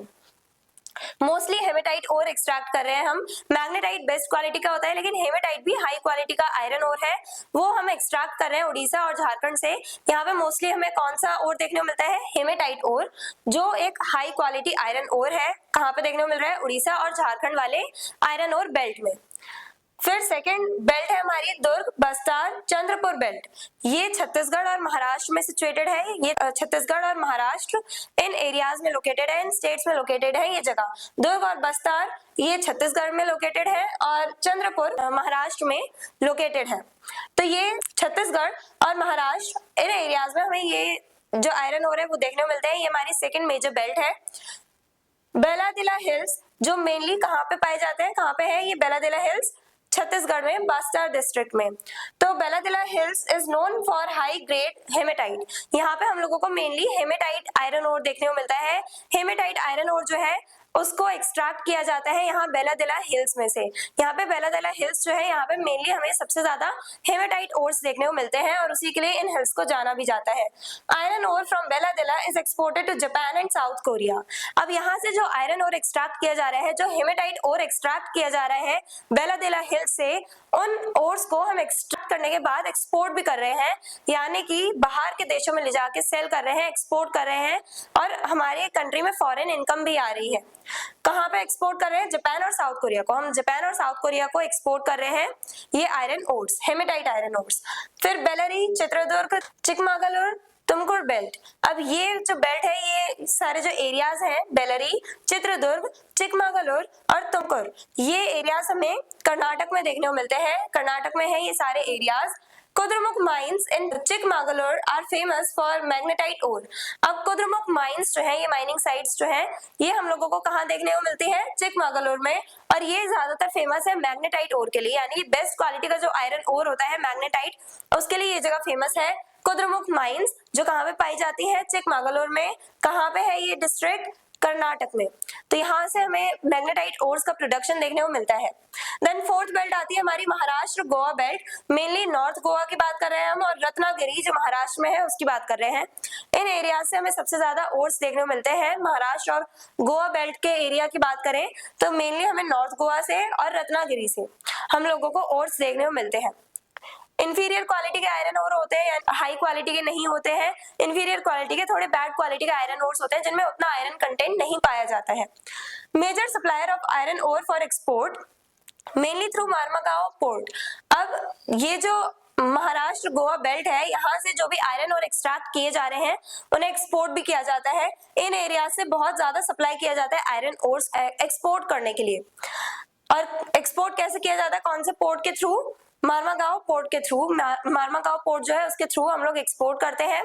गोवा महाराष्ट्र वाला जो बेल्ट है, यहाँ से सबसे ज्यादा सप्लाई किया जाता है। इंफीरियर क्वालिटी का होता है आयरन ओर मेनली यहाँ पे, और उसे एक्सपोर्ट करने के लिए सप्लाई किया जाता है मेनली महाराष्ट्र और गोवा वाले एरिया से। कहाँ से एक्सपोर्ट किया जाता है? किस पोर्ट से? मार्मागांव पोर्ट से। तो 4 मेजर बेल्ट्स कौन सी है इंडिया में आयरन ओर बेल्ट्स? सबसे पहले उड़ीसा झारखंड, जहाँ पे हमें उड़ीसा में मयूरभंज और झारखंड में हमें सिंहभूम डिस्ट्रिक्ट देखने को मिल रही है। यहाँ से सबसे ज्यादा प्रोडक्शन होता है। सबसे ज्यादा जो आयरन ओर है वो हमें इन्हीं स्टेट्स में देखने को मिलते हैं। उड़ीसा तो लार्जेस्ट प्रोड्यूसर है आयरन ओर्स का इंडिया में, और साथ ही साथ यहाँ पे हमें हेमेटाइट ओर्स देखने को मिल रहे हैं। दुर्ग, बस्तर, चंद्रपुर बेल्ट ये हमने डिस्कस करी, जो छत्तीसगढ़ और महाराष्ट्र में है। बेलादिला हिल्स फेमस है हेमेटाइट के लिए, और इन्हें एक्सपोर्ट भी किया जाता है जापान और साउथ कोरिया को। और बेलरी, चित्रदुर्ग, चिकमगलुर और तुमकुर बेल्ट जो है, ये जो एरियाज हैं ये पाए जाते हैं कर्नाटक में। और यहाँ पे कुद्रेमुख माइंस जो है चिकमगलुर में, ये फेमस है मैग्नेटाइट ओर्स के लिए। फिर महाराष्ट्र गोवा बेल्ट में मेनली हमें नॉर्थ गोवा और रत्नागिरी से इंफीरियर क्वालिटी के आयरन ओर्स देखने को मिलते हैं, जिन्हें बहुत ज्यादा एक्सपोर्ट किया जाता है मार्मागांव पोर्ट के थ्रू। ये सब हमने आज की वीडियो में डिस्कस किया। जो हमारे मेजर आयरन ओर बेल्ट्स हैं इंडिया में, उन्हें हमने डिस्कस किया। इन स्टेट्स में, इन रीजन्स में सबसे ज्यादा आयरन ओर पाए जाते हैं इंडिया में, उनके बारे में हमने आज के वीडियो में जाना। I hope everything is clear. और अगर आपको इस चैप्टर के डिटेल नोट्स चाहिए तो हमारी वेबसाइट studyseed.net पर विजिट करें। लिंक डिस्क्रिप्शन बॉक्स में दिया गया है। मिलते हैं नेक्स्ट वीडियो में नेक्स्ट टॉपिक के साथ। Stay curious, stay consistent. Thank you very much. Hello everyone, this is Janvi and welcome to Study seed.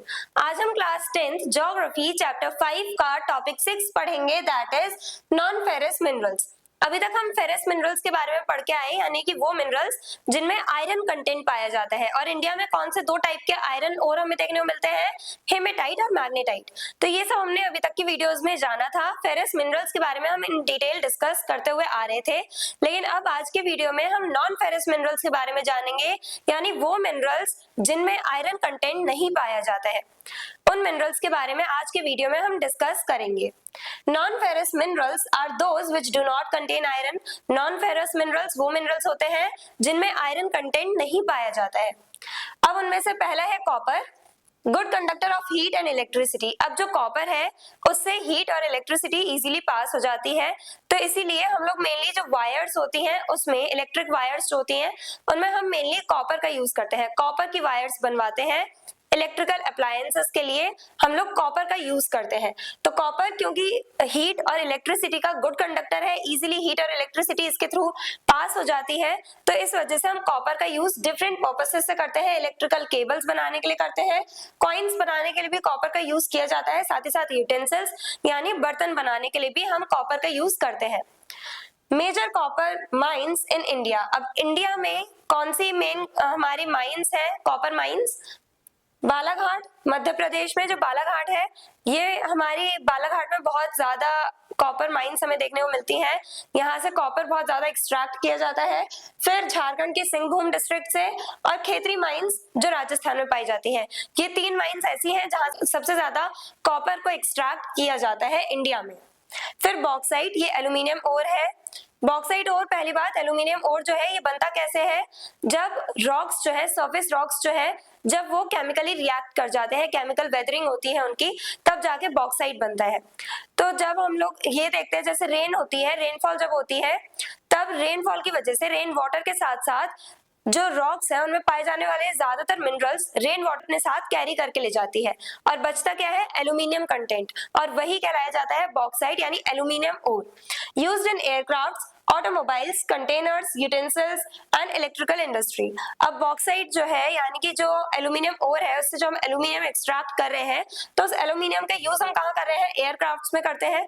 अब एयरक्राफ्ट्स में, जैसे एरोप्लेन्स में जब भी कोई स्क्रैचेस आ जाते हैं, कोई छोटी मोटी जो प्रॉब्लम्स हो जाती हैं, तो उन सबको फिक्स करने के लिए, उन स्क्रैचेस को ढकने के लिए, उन्हें कवर करने के लिए इन एल्यूमिनियम टेप्स का यूज किया जाता है। एल्यूमिनियम टेप ये जो है, इससे कोई प्रॉब्लम नहीं होती है। ऐसा नहीं है कि जब एयरप्लेन उड़ेगा, जब फ्लाई करेगा, तो स्पीड की वजह से, एयर प्रेशर की वजह से वो एल्यूमिनियम टेप हट जाए, नहीं, ये साइंटिफिकली टेस्टेड है। एल्यूमिनियम टेप बहुत ज्यादा टाइटली चिपकाई जाती है, बहुत ज्यादा एक तरह से हेल्पफुल होती है, टेम्पररी सोल्यूशन है ये। तो एयरक्राफ्ट्स में यूज किया जाता है एल्यूमिनियम टेप्स का, ऑटोमोबाइल्स में यानी कि व्हीकल्स में यूज किया जाता है, कंटेनर्स, यूटेंसिल्स, और यूटेंसिल्स यानी एल्यूमिनियम के बर्तन भी बनते हैं, साथ ही साथ इलेक्ट्रिकल इंडस्ट्री में भी यूज किया जाता है एल्यूमिनियम का। तो एल्यूमिनियम और जो है, जो बॉक्साइट है, उससे जो हम एल्यूमिनियम एक्सट्रैक्ट कर रहे हैं, उसका भी हम डिफरेंट तरह से यूज करते हैं। Bauxite deposits are found in laterite soil areas. Bauxite जो है ये मेनली हमें लेटराइट सॉइल वाले एरियाज में देखने को मिलती है। क्यों लेटराइट सॉइल कैसे बनती है, हमें पता है, जब ज्यादा रेनफॉल होगी, ज्यादातर जो न्यूट्रिएंट्स हैं, जो मिनरल्स हैं, जब वो रेन वाटर अपने साथ कैरी करके ले जाएगा, रेन वाटर की वजह से ज्यादातर जो मिनरल्स हैं, ज्यादातर जो न्यूट्रिएंट्स हैं, वो खत्म हो जाएंगे, तब जाकर के लेटराइट सॉइल बनती है, और इसी टाइप से बॉक्साइट यानी एल्यूमिनियम ओर भी बनता है। अब मेजर बॉक्साइट प्रोड्यूसिंग स्टेट्स कौन से हैं, उड़ीसा, गुजरात, महाराष्ट्र और झारखंड। ये जो 4 स्टेट्स हैं, यहाँ पे हमें मेनली बॉक्साइट यानी कि एल्यूमिनियम ओर देखने को मिलता है। फिर लेड और zinc. Lead is used in batteries and pipes. Lead का यूज हम करते हैं बैटरीज में और पाइप्स में। जिंक का यूज हम करते हैं अलॉयज बनाने के लिए, जैसे कि ब्रास जो बनाते हैं हम लोग, उसमें भी हम जिंक का यूज करते हैं। किन रीजन्स में पाए जाते हैं लेड और जिंक, दोनों ही राजस्थान, आंध्र प्रदेश और बिहार, इन 3 स्टेट्स में मेनली पाए जाते हैं। और फिर गोल्ड की बात करें तो गोल्ड के लिए तो कर्नाटक की कोलार माइंस जो है वो सबसे ज्यादा फेमस है। KGF जो मूवी बनी है उसी पर बेस्ड है, कोलार गोल्ड फील्ड्स पे। Also in Hutti mines and Ramagiri fields of Andhra Pradesh. अब आंध्र प्रदेश की जो रामगिरी फील्ड्स हैं और साथ ही साथ हुट्टी माइंस, ये भी आंध्र प्रदेश में ही है। तो यहाँ पे भी हम लोगों को गोल्ड माइंस देखने को मिलती है, यहाँ से भी हम गोल्ड को एक्सट्रैक्ट करते हैं ज्यादातर। लेकिन अगर हम अभी कॉपर की बात करें तो कॉपर जो है इंडिया में कम पाया जाता है। इंडिया में कम अमाउंट में हमें कॉपर देखने को मिलता है, तो इंडिया मेनली कॉपर जो है वो इंपोर्ट भी करवाता है थोड़ा बहुत। तो इंडिया में हम लोगों को कैसे डिस्ट्रीब्यूशन देखने मिल रहा है नॉन फेरस मिनरल्स का, ये सब हमने जाना। नॉन फेरस मिनरल्स में हमने कॉपर, लेड, जिंक, बॉक्साइट और गोल्ड, इनको इन डिटेल डिस्कस किया। कॉपर जो है गुड कंडक्टर है हीट और इलेक्ट्रिसिटी का, तो इसलिए इसे इलेक्ट्रिकल अप्लायंसेस में मेनली यूज किया जाता है। एल्यूमिनियम का यूज हम एयरक्राफ्ट्स में, यूटेंसिल्स में, डिफरेंट पर्पसेस के लिए हम लोग करते हैं, डिफरेंट तरह से यूज करते हैं एल्यूमिनियम का। लेड और जिंक, लेड का यूज हम बैटरीज में करते हैं, पाइप्स में करते हैं। जिंक से हम अलॉयज बनाते हैं। गोल्ड जो है, गोल्ड से तो ज्वेलरीज बनती हैं और भी बहुत सारी चीजें बनती हैं, और भी बहुत तरह से हम गोल्ड का यूज करते हैं, लेकिन मेनली ज्वेलरीज बनती हैं गोल्ड से। और आज की वीडियो में हमने यही सब जाना कि नॉन फेरस मिनरल्स क्या होते हैं और कुछ नॉन फेरस मिनरल्स को इन डिटेल समझा। I hope everything is clear. और अगर आपको इस चैप्टर के डिटेल नोट्स चाहिए तो हमारी वेबसाइट studyseed.net पर विजिट करें, लिंक डिस्क्रिप्शन बॉक्स में दिया गया है। मिलते हैं नेक्स्ट वीडियो में नेक्स्ट टॉपिक के साथ। Stay curious, stay consistent. Thank you very much. Hello everyone, this is is Janvi and welcome to Study Seed। आज हम क्लास 10th ज्योग्राफी चैप्टर 5 का टॉपिक 7 पढ़ेंगे, that is non metallic minerals and rock minerals. अभी तक हम लोग metallic minerals पढ़ते हुए आए थे और मेटेलिक मिनरल्स के दोनों टाइप्स फेरस और नॉन फेरस मिनरल्स को हमने इन डिटेल पढ़ा था, लेकिन अब हम स्टार्ट करेंगे नॉन मेटेलिक मिनरल्स, यानी कि वो मिनरल्स जिनमें मेटल्स नहीं पाए जाते हैं। और नॉन मेटेलिक मिनरल्स जो होते हैं वो थोड़े लेस शाइनी होते हैं, ज्यादा शाइन नहीं होती है इनमें, साथ ही साथ ये सॉफ्टर होते हैं as compare to metallic minerals. तो मेटेलिक मिनरल्स के कंपैरिजन में ये जो नॉन मेटेलिक मिनरल्स हैं वो थोड़े सॉफ्ट होते हैं, कम शाइनी होते हैं, साथ ही साथ ये इलेक्ट्रिसिटी के कंडक्टर्स नहीं होते, इंसुलेटर्स होते हैं, यानी ये इलेक्ट्रिसिटी को और हीट को पास नहीं होने देते अपने थ्रू। तो ये होते हैं नॉन मेटेलिक मिनरल्स। और साथ ही साथ रॉक मिनरल्स, वो मिनरल्स जो हमें रॉक से मिलते हैं, ना कि ओर्स के फॉर्म में। हमने देखा था इग्नियस और मेटामॉर्फिक रॉक्स, इनके थ्रू भी हम लोगों को वेन्स और लोड्स में, यानी स्मॉल डिपॉजिट्स वेन्स के फॉर्म में और लार्ज डिपॉजिट्स में जो हमें मिल रहे हैं मिनरल्स, उन्हें हम लोड्स कहेंगे। तो ये जो मिनरल्स हैं वो हमें इग्नियस और मेटामॉर्फिक रॉक्स में भी देखने को मिलते हैं। तो रॉक्स के थ्रू और ओर्स के फॉर्म में हम लोगों को ये मिनरल्स देखने को मिलते हैं। तो अब रॉक मिनरल्स यानी वो मिनरल्स जो हमें रॉक से मिल रहे हैं, तो उनके बारे में भी डिस्कस करेंगे, रॉक मिनरल्स के बारे में, साथ ही साथ नॉन मेटालिक मिनरल्स के बारे में। Mica, it's highly flexible and a good insulator of electricity. अब माइका जो है ये बहुत फ्लेक्सिबल होता है, यानी सॉफ्ट है as compare to metallic minerals. ये सॉफ्टर मेटल है और साथ ही साथ ये एक अच्छा इंसुलेटर है इलेक्ट्रिसिटी का, यानी इसके थ्रू इलेक्ट्रिसिटी पास नहीं हो पाती है। कॉपर काफी अच्छा कंडक्टर है और ये जो है माइका, ये इंसुलेटर है, यानी ये इलेक्ट्रिसिटी पास नहीं होने देता अपने through. It is used in electrical industries, और इसका यूज इलेक्ट्रिकल इंडस्ट्रीज में भी किया जाता है। जैसे कॉपर जो है उसे भी इलेक्ट्रिकल इंडस्ट्रीज में यूज किया जाता है, कॉपर की वायर्स बनवाई जाती है। अब इंसुलेटर के तौर पे माइका का भी यूज किया जाता है इलेक्ट्रिकल इंडस्ट्रीज में, जिससे कि जो ऊपर की जो कवरिंग है, कॉपर वायर की ऊपर की जो कवरिंग है वो बनाई जा सके।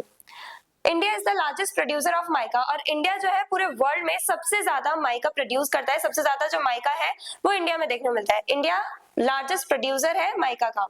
किन रीजन्स में पाया जाता है? झारखंड, आंध्र प्रदेश और राजस्थान। इन 3 स्टेट्स में मेजरली हम लोगों को माइका देखने को मिलता है।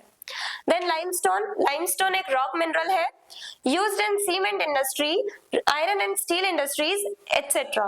अब ये जो रॉक मिनरल है, ये जो लाइमस्टोन है, ये हमें सीमेंट इंडस्ट्रीज में हम इसका यूज करते हैं सीमेंट बनाने के लिए, साथ ही साथ आयरन एंड स्टील इंडस्ट्रीज में हम इसका यूज करते हैं और काफी सारी केमिकल इंडस्ट्रीज में भी लाइमस्टोन का यूज किया जाता है। किन रीजन्स में पाया जाता है लाइमस्टोन? आंध्र प्रदेश, मध्य प्रदेश, राजस्थान और गुजरात। इन 4 स्टेट्स में मेनली हम लोगों को लाइमस्टोन देखने को मिलता है। लाइमस्टोन प्रोड्यूस किया जाता है यहाँ से, इन 4 स्टेट से। अब gypsum, gypsum is used for making cement, plaster of Paris and fertilisers. अब ये जो जिप्सम है इसका यूज हम करते हैं सीमेंट बनाने के लिए, साथ ही साथ प्लास्टर ऑफ पेरिस जिसे हम पीओपी भी कहते हैं। और जैसे जब हमारी बोन्स क्रैक हो जाती हैं, बोन्स डिस्प्लेस हो जाती हैं, तब जो प्लास्टर लगाते हैं डॉक्टर, वो भी यही होता है, प्लास्टर ऑफ पेरिस, इसी से बनता है। तो ये जो प्लास्टर ऑफ पेरिस है वो बनाने के लिए हम जिप्सम का यूज करते हैं, साथ ही साथ फर्टिलाइजर्स में भी जिप्सम का यूज किया जाता है। किन एरियाज में देखने को मिलता है हमें जिप्सम? राजस्थान, तमिलनाडु और जम्मू एंड कश्मीर। यहाँ पे हमें मेनली जिप्सम देखने को मिलता है। जिप्सम, ये जो स्टेट्स है ये जिप्सम प्रोड्यूस करते हैं।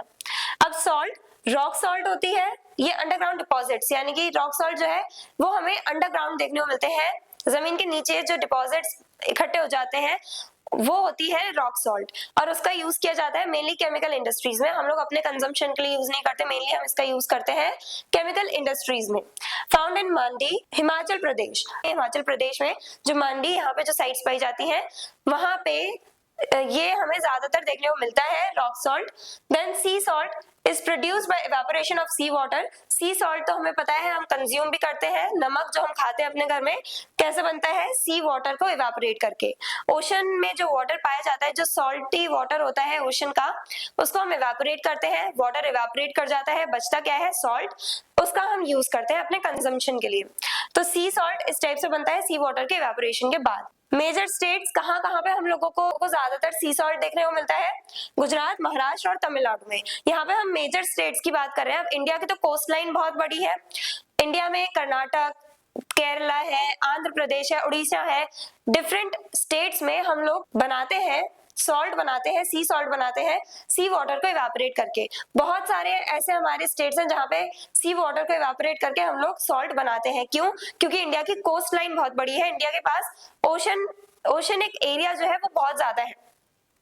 तो कुछ मेजर स्टेट्स हैं जहाँ पे सबसे ज्यादा सी सॉल्ट जो है वो बनाया जाता है, लेकिन बाकी भी बहुत सारे हमारे स्टेट्स हैं जहाँ पे कम अमाउंट में ही सही लेकिन सी सॉल्ट बनाया जा रहा है सी वाटर के थ्रू। तो आज के वीडियो में हमने क्या डिस्कस किया? डिफरेंट नॉन मेटेलिक मिनरल्स को हमने डिस्कस किया, जैसे कि माइका, लाइमस्टोन, फिर हमने जिप्सम देखा जिसे हम लोग as a plaster of Paris भी यूज करते हैं, प्लास्टर ऑफ पेरिस बनता है इससे। और उसके बाद सॉल्ट, इसमें हमने रॉक सॉल्ट देखी और सी सॉल्ट देखी। सी सॉल्ट हम अपने कंजम्पशन के लिए यूज करते हैं और रॉक सॉल्ट ये हम लोग केमिकल इंडस्ट्रीज में मेनली यूज करते हैं। अंडरग्राउंड डिपॉजिट्स होते हैं, ये जमीन के अंदर से निकाले जाते हैं, ये rock salt. I hope everything is clear. I hope ये सारे जो हमने नॉन मेटेलिक मिनरल्स और रॉक मिनरल्स जो हमने पढ़े हैं, जिनकी डिटेल्स हमने जानी आज की वीडियो में, वो सब आपको क्लियर है। और अगर आपको इस चैप्टर के डिटेल नोट्स चाहिए तो हमारी वेबसाइट studyseed.net पर विजिट करें, लिंक डिस्क्रिप्शन बॉक्स में दिया गया है।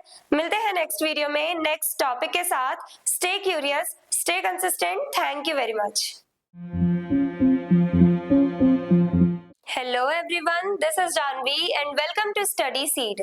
आज हम क्लास 10th ज्योग्राफी चैप्टर 5 का टॉपिक 8 पढ़ेंगे, that is hazards of mining. Hazards यानी कि डेंजर्स।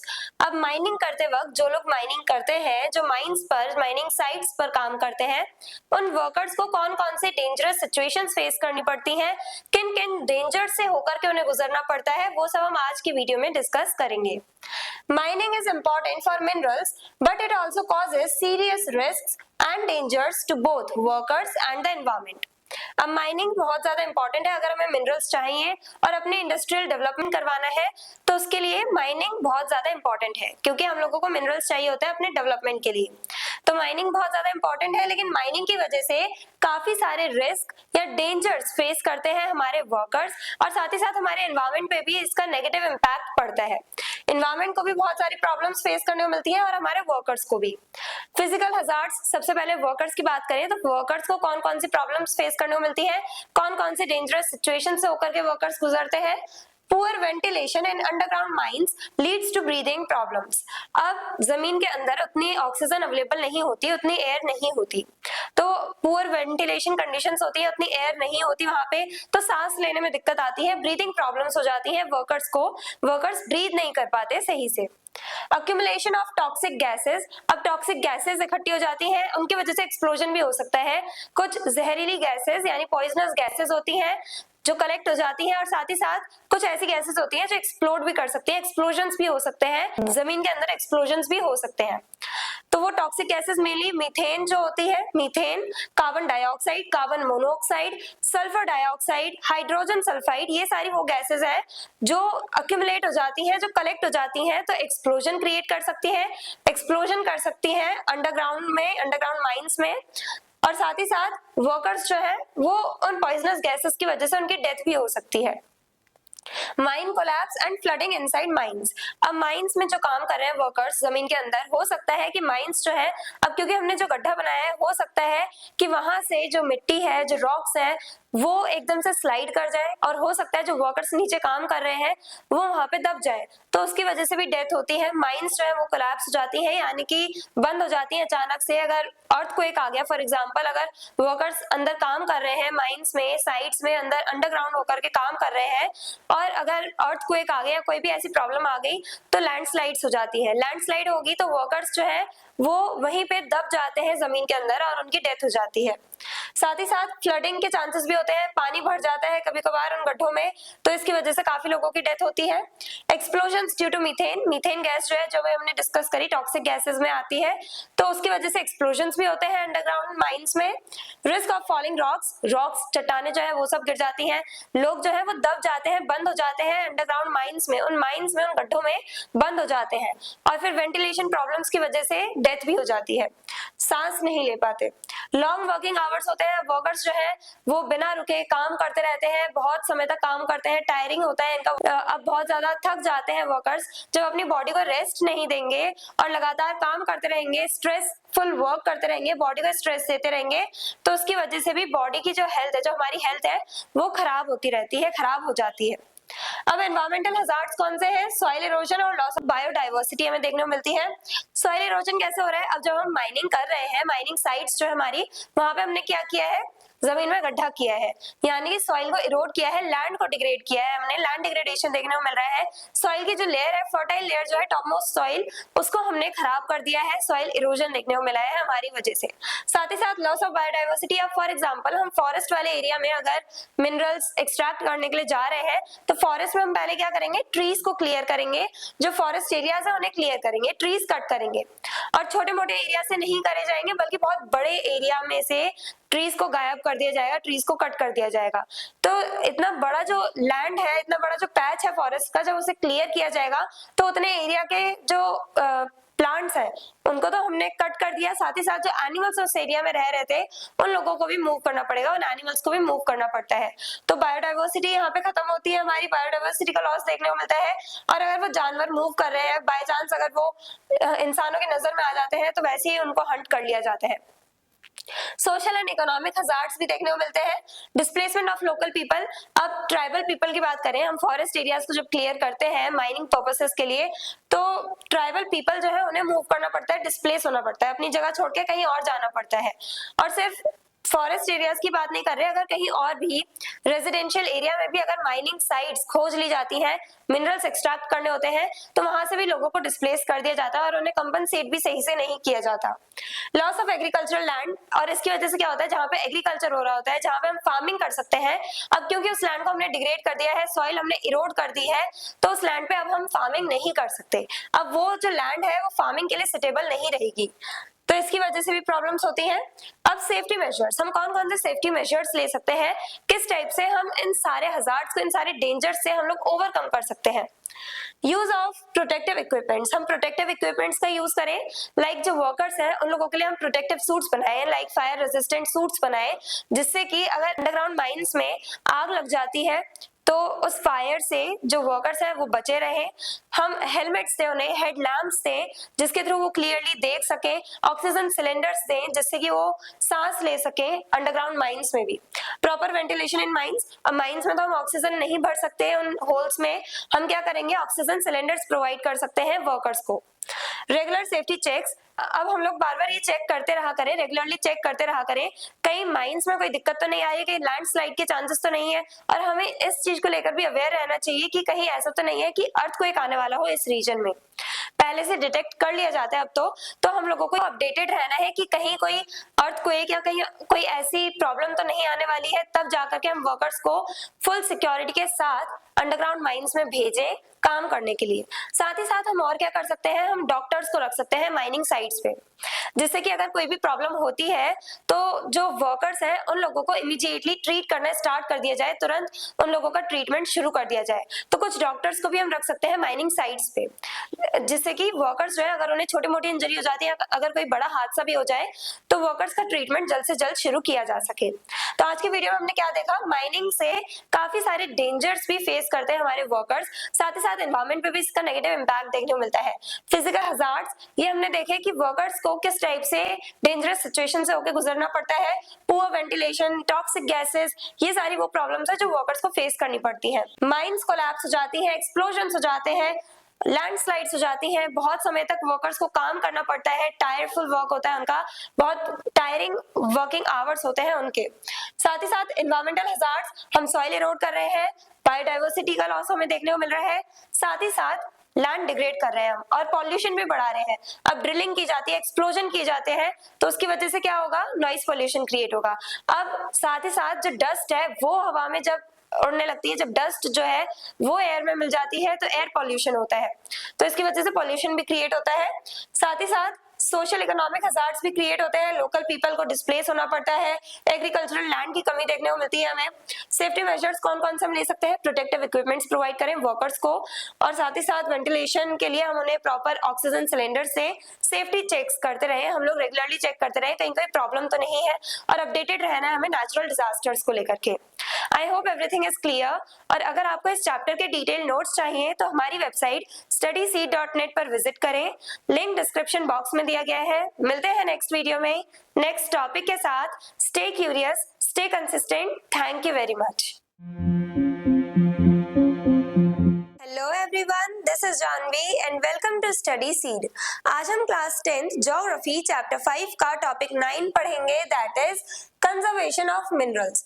अभी तक हमने काफी सारे मिनरल्स के बारे में जाना। अब हम देखेंगे कि इन मिनरल्स को प्रोटेक्ट करने की, कंजर्व करने की क्या जरूरत है। कुछ मेजर्स के बारे में हम आज के वीडियो में जानेंगे जिनके थ्रू हम मिनरल्स को सेव कर सकते हैं, बचा सकते हैं। Minerals are non-renewable and take millions of years to form। अब मिनरल्स जो है वो नॉन रिन्यूएबल है, यानी कि वो काफी लंबा समय ले लेते हैं दोबारा से बनने में। मिलियंस ऑफ ईयर्स लगते हैं, यानी हजारों लाखों साल लगते हैं मिनरल्स को दोबारा से बनने में।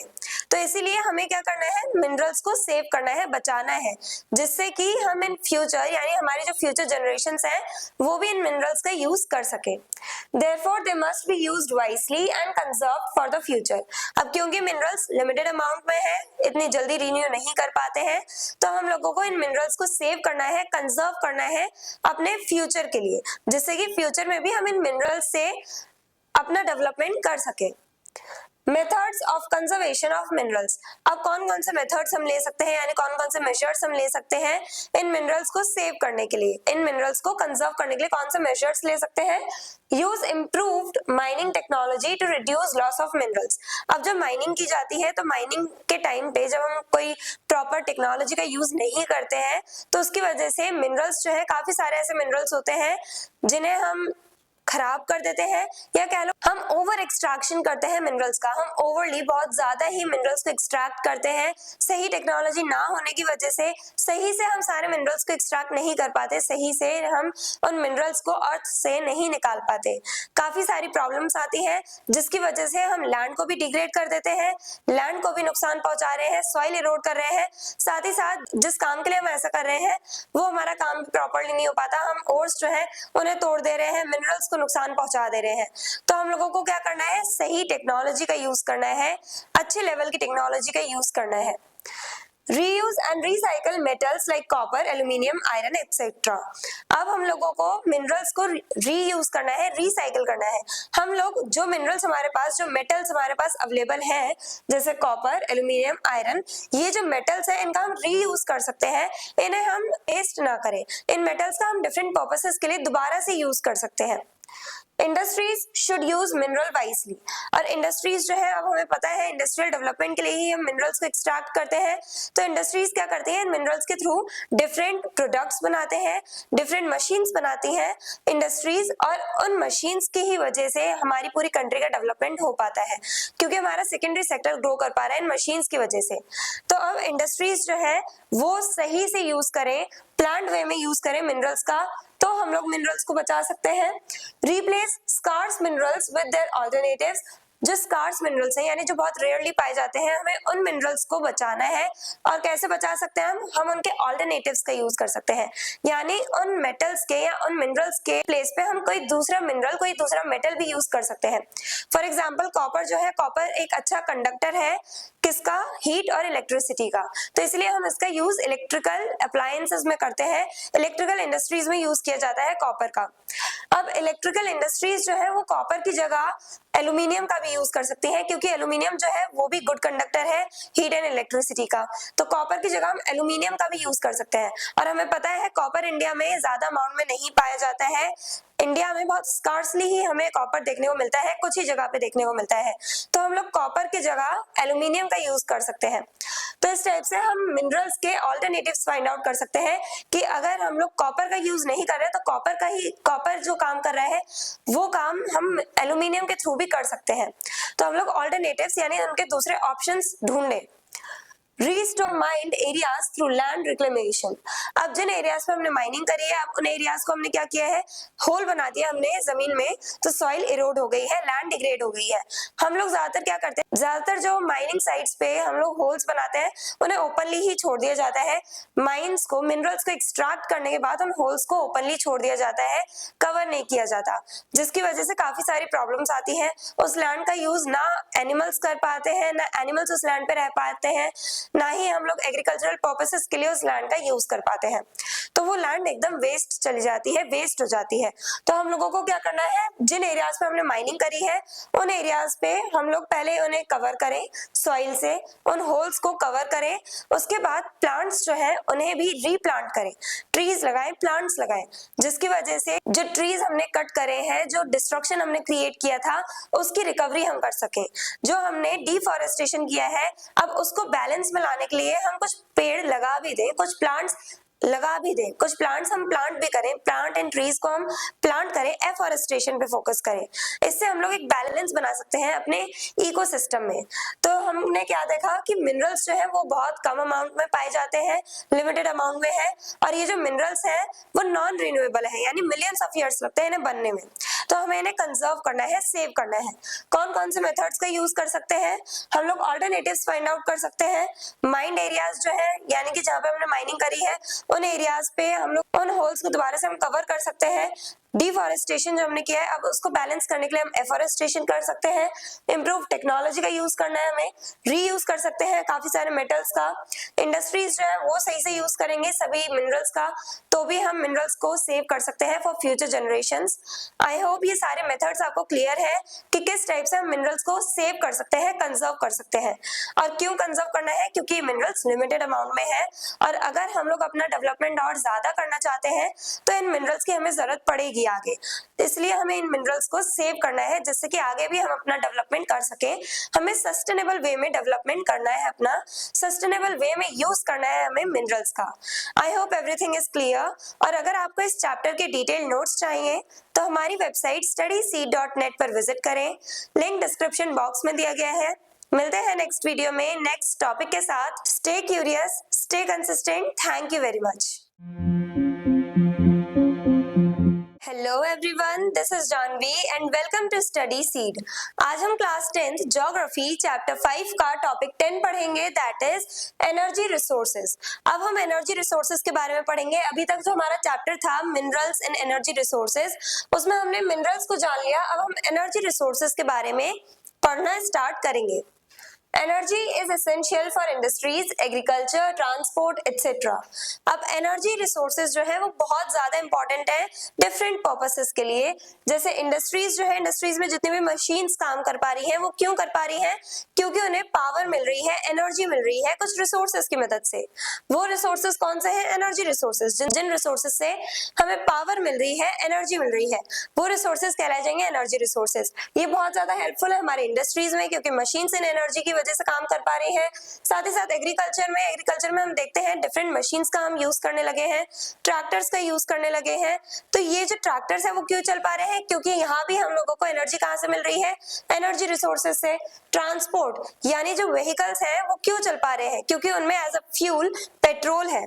तो पेट्रोल, डीजल, इनकी वजह से जो हमारे व्हीकल्स हैं वो चल पाते हैं। और ये जो पेट्रोल और डीजल है ये हमारी कार को, हमारे व्हीकल्स को पावर दे रहे हैं, एनर्जी दे रहे हैं। ये सारे रिसोर्सेज क्या कहलाए जाएंगे? Energy resources. और बहुत ज्यादा इंपॉर्टेंट भी है। अगर हमें ऐसी लाइफ जीनी है मॉडर्न टाइम में जैसे हम लाइफ जी रहे हैं, अगर हमें वैसी ही लाइफ जीनी है तो ये एनर्जी रिसोर्सेज बहुत ज्यादा इंपॉर्टेंट है, क्योंकि एनर्जी रिसोर्सेज हमारे हाउस होल्ड नीड्स तक को फुलफिल करते हैं। लाइक इलेक्ट्रिसिटी जो है, बिजली नहीं होगी तो कोई काम नहीं हो पाएगा। तो इलेक्ट्रिसिटी जो है वो भी एनर्जी रिसोर्सेज है। क्यों? क्योंकि इलेक्ट्रिसिटी ही डिफरेंट मशीन्स को ऑपरेट करने के लिए बहुत ज्यादा इंपॉर्टेंट है। तो ये जो एनर्जी रिसोर्सेज है वो हमारे लिए बहुत ज्यादा इंपॉर्टेंट है, क्योंकि इनसे हमारी लाइफ इजी बन जाती है। India uses both conventional and non conventional energy resources. अब इंडिया जो है, इंडिया में दोनों रिसोर्सेज का यूज करते हैं, दोनों एनर्जी रिसोर्सेज का, कन्वेंशनल एनर्जी रिसोर्सेज भी और नॉन कन्वेंशनल एनर्जी रिसोर्सेज भी। इससे हमें पता चलता है कि हमने एनर्जी रिसोर्सेज को डिवाइड कर रखा है 2 टाइप्स में। First one is conventional energy resources और second one is non conventional energy resources. Conventional energy resources traditional energy resources used for a long time.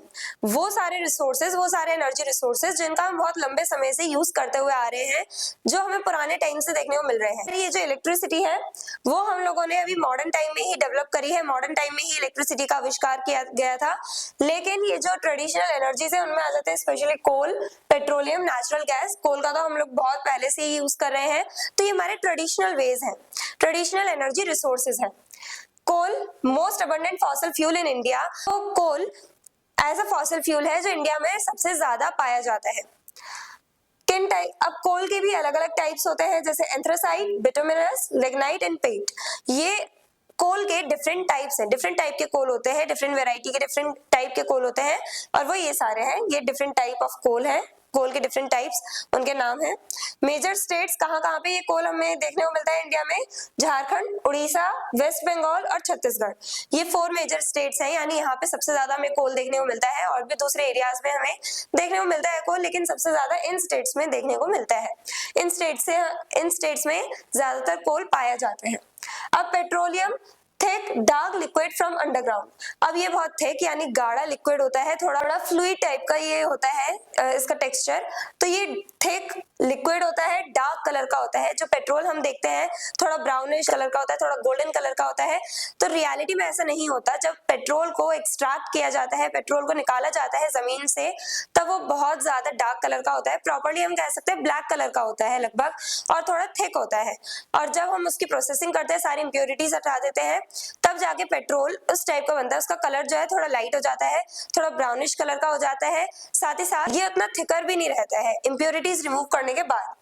तो ये हम लोग जमीन के अंदर से निकालते हैं पेट्रोलियम, जो थोड़ा थिक और डार्क कलर का लिक्विड होता है। कहाँ पे पाया जाता है? मुंबई हाई वाले एरिया में, यानी कि जो ओशनिक एरिया है हमारा, मुंबई कोस्ट के 160 किलोमीटर की दूरी पे, तो वहां से ही एक्सट्रैक्ट किया जाता है। गुजरात और असम में भी दिग्बोई जो है, दिग्बोई फील्ड जो है, वहां से सबसे ज्यादा हम लोग पेट्रोलियम को एक्सट्रैक्ट करते हैं और पाइपलाइंस के थ्रू से सप्लाई भी किया जाता है। Natural gas cleanest fossil fuel. Natural gas जो है वो सबसे ज्यादा क्लीन फॉसिल फ्यूल है, यानी कि नेचुरल गैस ही गैसियस स्टेट में है, उसमें उतनी इंप्योरिटीज हमें देखने को मिलेंगी नहीं। तो ये सबसे ज्यादा क्लीनेस्ट फॉसिल फ्यूल है। कहाँ पे पाया जाता है? ये भी मुंबई हाई और असम में पाया जाता है। साथ ही साथ कृष्णा गोदावरी बेसिन में, यानी कृष्णा और गोदावरी रिवर के जो बेसिन है, जो डेल्टा वाला एरिया है, वहां पे हम लोगों को देखने को मिलता है नेचुरल गैस। वहां से हम लोगों को नेचुरल गैस मिलती है। Then electricity. इलेक्ट्रिसिटी को हमने 2 टाइप्स में क्लासिफाई कर रखा है। First one is thermal power produced from coal, oil and gas. Thermal power यानी जब हम लोग इलेक्ट्रिसिटी को ऑयल, कोल और गैस की मदद से, कोल ऑयल यानी पेट्रोल आ गया, और नेचुरल गैस, जब इनकी मदद से हम लोग इलेक्ट्रिसिटी जनरेट कर रहे हैं, तब उसे हम कहेंगे थर्मल पावर। और फिर hydel power produced from flowing water. जब हम वाटर प्रेशर के थ्रू, उसे वाटर का जो प्रेशर है उससे जो एनर्जी जनरेट हो रही है, उसको जब हम लोग कन्वर्ट करते हैं इलेक्ट्रिसिटी में, तब उसे कहा जाएगा हाइडल पावर। ये मेनली हमें डैम्स में देखने को मिलता है, डैम्स की वजह से देखने को मिलता है। डैम्स जो बनाए जाते हैं, अब डैम्स में क्या होता है, डैम क्या करता है, वाटर जो है उसे स्टोर करता है एक ही जगह पे। जब हम लोग डैम के गेट्स को ओपन करते हैं, तो बहुत तेजी से, बहुत फ्लो के साथ वाटर मूव करता है, वाटर फ्लो करता है बहुत प्रेशर के साथ, और वही जो एनर्जी है उसको हम कन्वर्ट कर देते हैं इलेक्ट्रिसिटी में। तो डैम्स बहुत ज्यादा इंपॉर्टेंट रोल प्ले करते हैं हाइडल पावर जनरेशन के लिए। तो इलेक्ट्रिसिटी 2 टाइप्स की होती है, थर्मल पावर और हाइडल पावर। अभी हमने कन्वेंशनल रिसोर्सेज के बारे में, कन्वेंशनल एनर्जी रिसोर्सेज के बारे में जाना। ये ट्रेडिशनल एनर्जी रिसोर्सेज है। पहला है कोल, जो इंडिया में बहुत ज्यादा पाया जाता है। फिर है पेट्रोल, जो थोड़ा थिक होता है और डार्क कलर का होता है। जब हम उसे एक्सट्रैक्ट करते हैं रॉ फॉर्म में, थोड़ा थिक होता है और डार्क कलर का होता है। नेचुरल गैस सबसे ज्यादा क्लीन फॉसिल फ्यूल है। और इलेक्ट्रिसिटी को हमने 2 टाइप्स में क्लासिफाई कर दिया है, थर्मल पावर और हाइडल पावर। अब सेकंड टाइप आता है नॉन कन्वेंशनल एनर्जी रिसोर्सेज। तो अब हमारा सेकंड टाइप आता है non conventional energy resources. These are renewable and eco friendly. अब ये वो सारे रिसोर्सेज हैं जो रिन्यूएबल है, जो रिन्यू हो सकते हैं, जो हमारे पास बहुत ज्यादा अमाउंट में अवेलेबल है, और साथ ही साथ इको फ्रेंडली वे से हम इनका यूज करते हैं। हम जमीन को नुकसान नहीं पहुंचा रहे। जैसे मिनरल्स को एक्सट्रैक्ट करने के लिए हम क्या करते हैं, लैंड को डिग्रेड करते हैं, सॉइल इरोड करते हैं, सॉइल इरोजन देखने को मिलता है, लैंड डिग्रेडेशन देखने को मिलता है। लेकिन ये जो रिसोर्सेज है, इनका यूज हम इको फ्रेंडली वे में कर रहे हैं, क्योंकि इन्हें हमें जमीन में से एक्सट्रैक्ट नहीं करना है। ये वैसे ही हमारे आसपास अवेलेबल है, ये रिसोर्सेज जमीन में दफन नहीं है।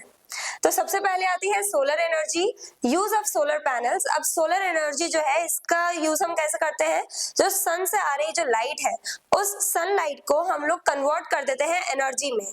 जैसे कि हम सोलर एनर्जी का यूज इलेक्ट्रिसिटी के लिए भी करते हैं। सोलर पैनल्स लगवा दिए जाते हैं, जिसकी वजह से सोलर एनर्जी के ही थ्रू हमारे सारे इक्विपमेंट्स काम करते हैं। सभी इक्विपमेंट्स को, सभी हमारे अप्लायंसेस को पावर मिलती है सोलर एनर्जी के थ्रू, यानी सनलाइट के थ्रू। तो इंडिया में तो बहुत ज्यादा अमाउंट में सनलाइट देखने को मिलती है, बहुत ज्यादा ही गर्मी रहती है इंडिया में, हमें पता है गर्मियों के टाइम पे तो और ज्यादा सनलाइट हमें देखने को मिलती है। तो इंडिया में सोलर एनर्जी भरपूर अमाउंट में है, स्पेशली राजस्थान और गुजरात वाले एरिया में। गुड फॉर रिमोट एरियाज, अब जहाँ पे जिन एरियाज में हम लोग इलेक्ट्रिसिटी नहीं पहुंचा पा रहे हैं उन एरियाज के लिए बेटर है कि वहां पे सोलर एनर्जी का ही यूज किया जाए इलेक्ट्रिसिटी जनरेट करने के लिए। फिर आती है wind energy. India is the third largest wind energy producer. तो इंडिया जो है वो पूरे वर्ल्ड में थर्ड नंबर पे आता है, यानी कि सबसे ज्यादा जो भी देश प्रोड्यूस कर रहे हैं विंड एनर्जी को, उसमें इंडिया की रैंकिंग थर्ड नंबर पे है। इंडिया की रैंक थर्ड है as the largest wind energy producer. और मेजर स्टेट्स जहां से विंड एनर्जी को प्रोड्यूस किया जाता है, विंड एनर्जी का यूज किया जाता है, वो है तमिलनाडु, गुजरात, कर्नाटक, महाराष्ट्र। अब ये जो 4 स्टेट है यहाँ पे सबसे ज्यादा विंड एनर्जी का यूज किया जाता है। विंड एनर्जी से हम लोग डिफरेंट जो अपने काम है वो करते हैं। विंड एनर्जी का यूज हम डिफरेंट तरह से डिफरेंट पर्पसेस के लिए करते हैं, स्पेशली इन स्टेट्स में। फिर आता है geothermal energy, heat from earth interior. अब अर्थ के अंदर से जो गर्मी पैदा होती है, जो अर्थ के इंटीरियर में, अर्थ के यानी जमीन के अंदर जो हीट है उसका जब हम यूज करते हैं, उसे जब हम कन्वर्ट कर देते हैं एनर्जी के फॉर्म में और फिर उसका यूज करते हैं तो वो कहलाई जाती है जियोथर्मल एनर्जी। एग्जाम्पल पुगा वैली लद्दाख में। लद्दाख हमें पता है कोल्ड रीजन्स में आता है, बर्फ पड़ती है। स्पेशली कोल्ड एरियाज में क्या होता है, जो हीट है, अर्थ की जो हीट है उसका यूज किया जाता है ग्रीन हाउसेस को या फिर अपने घरों को वार्म अप रखने के लिए, हीटेड अप रखने के लिए, तो वहां पे स्पेशली यूज किया जाता है। तो स्पेशली हम लोग एग्जांपल देखें तो पुगा वैली जो है लद्दाख की, वहां पे जियोथर्मल एनर्जी का हमें यूज देखने को मिलता है, जहां पे हम अपने अर्थ के अंदर की जो गर्मी है, अर्थ के जो यानी लैंड के नीचे, लैंड के अंदर जो गर्मी है उसका यूज करते हैं, उस हीट का यूज करते हैं एनर्जी प्रोड्यूस करने के लिए। साथ ही साथ जियोथर्मल एनर्जी से भी हम लोग इलेक्ट्रिसिटी प्रोड्यूस करते हैं। फिर आती है biogas, produce by organic waste. अब ऑर्गेनिक वेस्ट का यूज किया जाता है, जैसे कि डेड प्लांट्स हो गए, काउ डंक हो गया, उनका यूज किया जाता है और उसी को कहा जाता है बायोगैस। अब बायोगैस जो है उसका हम यूज मेनली रूरल एरियाज में देखते हैं लाइटिंग के लिए, यानी कि बायोगैस जो है उसका यूज किया जाता है गाँव में यानी रूरल एरियाज में जो लैंप्स हैं उन्हें जलाने के लिए। तो गांव में क्या होता है, रूरल एरियाज में क्या होता है, अगर इलेक्ट्रिसिटी नहीं पहुंचती, हमें पता है कि रूरल एरियाज में उतनी ज्यादा इलेक्ट्रिसिटी अवेलेबल नहीं होती है, कभी भी बिजली कट जाती है, तो उसके लिए रूरल एरियाज में ये टेम्पररी सॉल्यूशन है। बायोगैस का वो यूज करते हैं लैंप्स जलाने के लिए, साथ ही साथ कुकिंग पर्पसेस के लिए भी यूज कर लिया जाता है रूरल एरियाज में बायोगैस का। Tidal energy, energy from ocean tides. अब हम ओशन के जो टाइड्स हैं, टाइड्स यानी जो बड़ी बड़ी जो लहरें हैं जो मेनली हमें कोस्टल एरियाज पे देखने को नहीं मिलती हैं, तो उन टाइडल वेव्स का हम यूज करते हैं और उससे इलेक्ट्रिसिटी जनरेट करते हैं। Potential areas, gulf of Khambhat और गल्फ ऑफ कच्छ, इन दोनों एरियाज में, दोनों ही एरियाज गुजरात में है, गल्फ ऑफ खंबत और गल्फ ऑफ कच्छ, इन दोनों एरियाज में हमें सबसे ज्यादा टाइडल एनर्जी देखने को मिलती है, उसका हम यूज करते हैं। टाइडल एनर्जी का यूज करते हैं हम लोग इन दोनों एरियाज में मेनली, क्योंकि यहाँ पे हमें सबसे ज्यादा ओशन टाइड्स देखने को मिलती है इंडिया में। फिर वेव एनर्जी आती है, यानी छोटी छोटी वेव्स, छोटी छोटी जो लहरें जो हमें कोस्टल एरियाज में ही देखने को मिल जाती है, बीच वाला जो एरिया है, एकदम जो बॉर्डरिंग एरिया है, वहीं पे हमें देखने को मिल जाती हैं छोटी छोटी वेव्स, उनको भी हम यूज करते हैं। Uses energy of sea water along coastal region. अब सी वाटर में यानी हमारा जो ओशन है वहां पे कोस्टल एरिया में ही यानी तट के पास ही जो छोटी छोटी वेव्स बनती हैं उसको हम एनर्जी में कन्वर्ट कर देते हैं, इलेक्ट्रिसिटी बनती है उससे भी, और उसका भी हम लोग यूज करते हैं अपने अलग अलग पर्पसेस के लिए, स्पेशली हाउस होल्ड नीड्स के लिए। क्योंकि अगर हम लोग अपने घरों की बात करें तो हम लोगों को देखने को मिलता है कि इलेक्ट्रिसिटी का हम लोग यूज करते हैं कितना ज्यादा, ये तो घर की बात रही। अब इंडस्ट्रीज जो है वहां भी सारा काम हो रहा है इलेक्ट्रिसिटी के थ्रू, इस एनर्जी के थ्रू। तो हम लोग देख पा रहे हैं कि नॉन कन्वेंशनल एनर्जी रिसोर्सेज जो है उनमें हम सभी एनर्जीज के through, solar energy, wind energy, geothermal energy, ये जितने भी हमने पढ़े हैं इसके टाइप्स, उन सभी के थ्रू हम इलेक्ट्रिसिटी जनरेट कर पा रहे हैं, क्योंकि इलेक्ट्रिसिटी बहुत ज्यादा इंपॉर्टेंट हो जाती है हमारे लिए डेली लाइफ में। तो आज की वीडियो में हमने डिस्कस किया कि एनर्जी रिसोर्सेज के कितने टाइप्स हैं। एनर्जी रिसोर्सेज वो सारे रिसोर्सेज जिनसे हमें एनर्जी मिलती है, पावर मिलती है, और जिनकी वजह से सारे जो हमारे इक्विपमेंट्स हैं वो काम कर पाते हैं, सब कुछ इतना इजीली चल पा रहा है इन एनर्जी रिसोर्सेज की वजह से। तो एनर्जी रिसोर्सेज को हमने 2 टाइप्स में क्लासिफाई किया है, कन्वेंशनल रिसोर्सेज और non conventional energy resources. Conventional energy resources में हमने देखा था कोल, पेट्रोलियम, नेचुरल गैस, इलेक्ट्रिसिटी, और यहाँ पे जो नॉन कन्वेंशनल एनर्जी रिसोर्सेज हैं उनमें आ जाते हैं solar energy, wind energy, geothermal energy, biogas, tidal energy और वेव एनर्जी, जिनसे हम लोग इलेक्ट्रिसिटी ही जनरेट करते हैं, और ये रीन्यूएबल रिसोर्सेज हैं। Non conventional resources renewable resources होते हैं जो हमारे पास बहुत ज्यादा अमाउंट में अवेलेबल है, जिनका यूज हम जितना चाहे उतना कर सकते हैं। हम फुल पोटेंशियल तक अभी इनका यूज नहीं कर रहे हैं। ये रिसोर्सेज ऐसे हैं जिनका हम कितना भी अनलिमिटेड अमाउंट में यूज कर सकते हैं क्योंकि ये रीन्यूएबल है। और जो हमारे कन्वेंशनल रिसोर्सेज हैं वो नॉन रिन्यूएबल है, क्योंकि कोल, पेट्रोलियम, नेचुरल गैस इन्हें बनने के लिए बहुत ज्यादा टाइम लग जाता है, मिलियंस ऑफ ईयर्स लग जाते हैं। तो आज के वीडियो में हमने एनर्जी रिसोर्सेज को और उनके टाइप्स को डिटेल में डिस्कस किया। I hope everything is clear. और अगर आपको इस चैप्टर के डिटेल नोट्स चाहिए तो हमारी वेबसाइट studyseed.net पर विजिट करें, लिंक डिस्क्रिप्शन बॉक्स में दिया गया है। मिलते हैं नेक्स्ट वीडियो में नेक्स्ट टॉपिक के साथ। Stay curious, stay consistent. Thank you very much.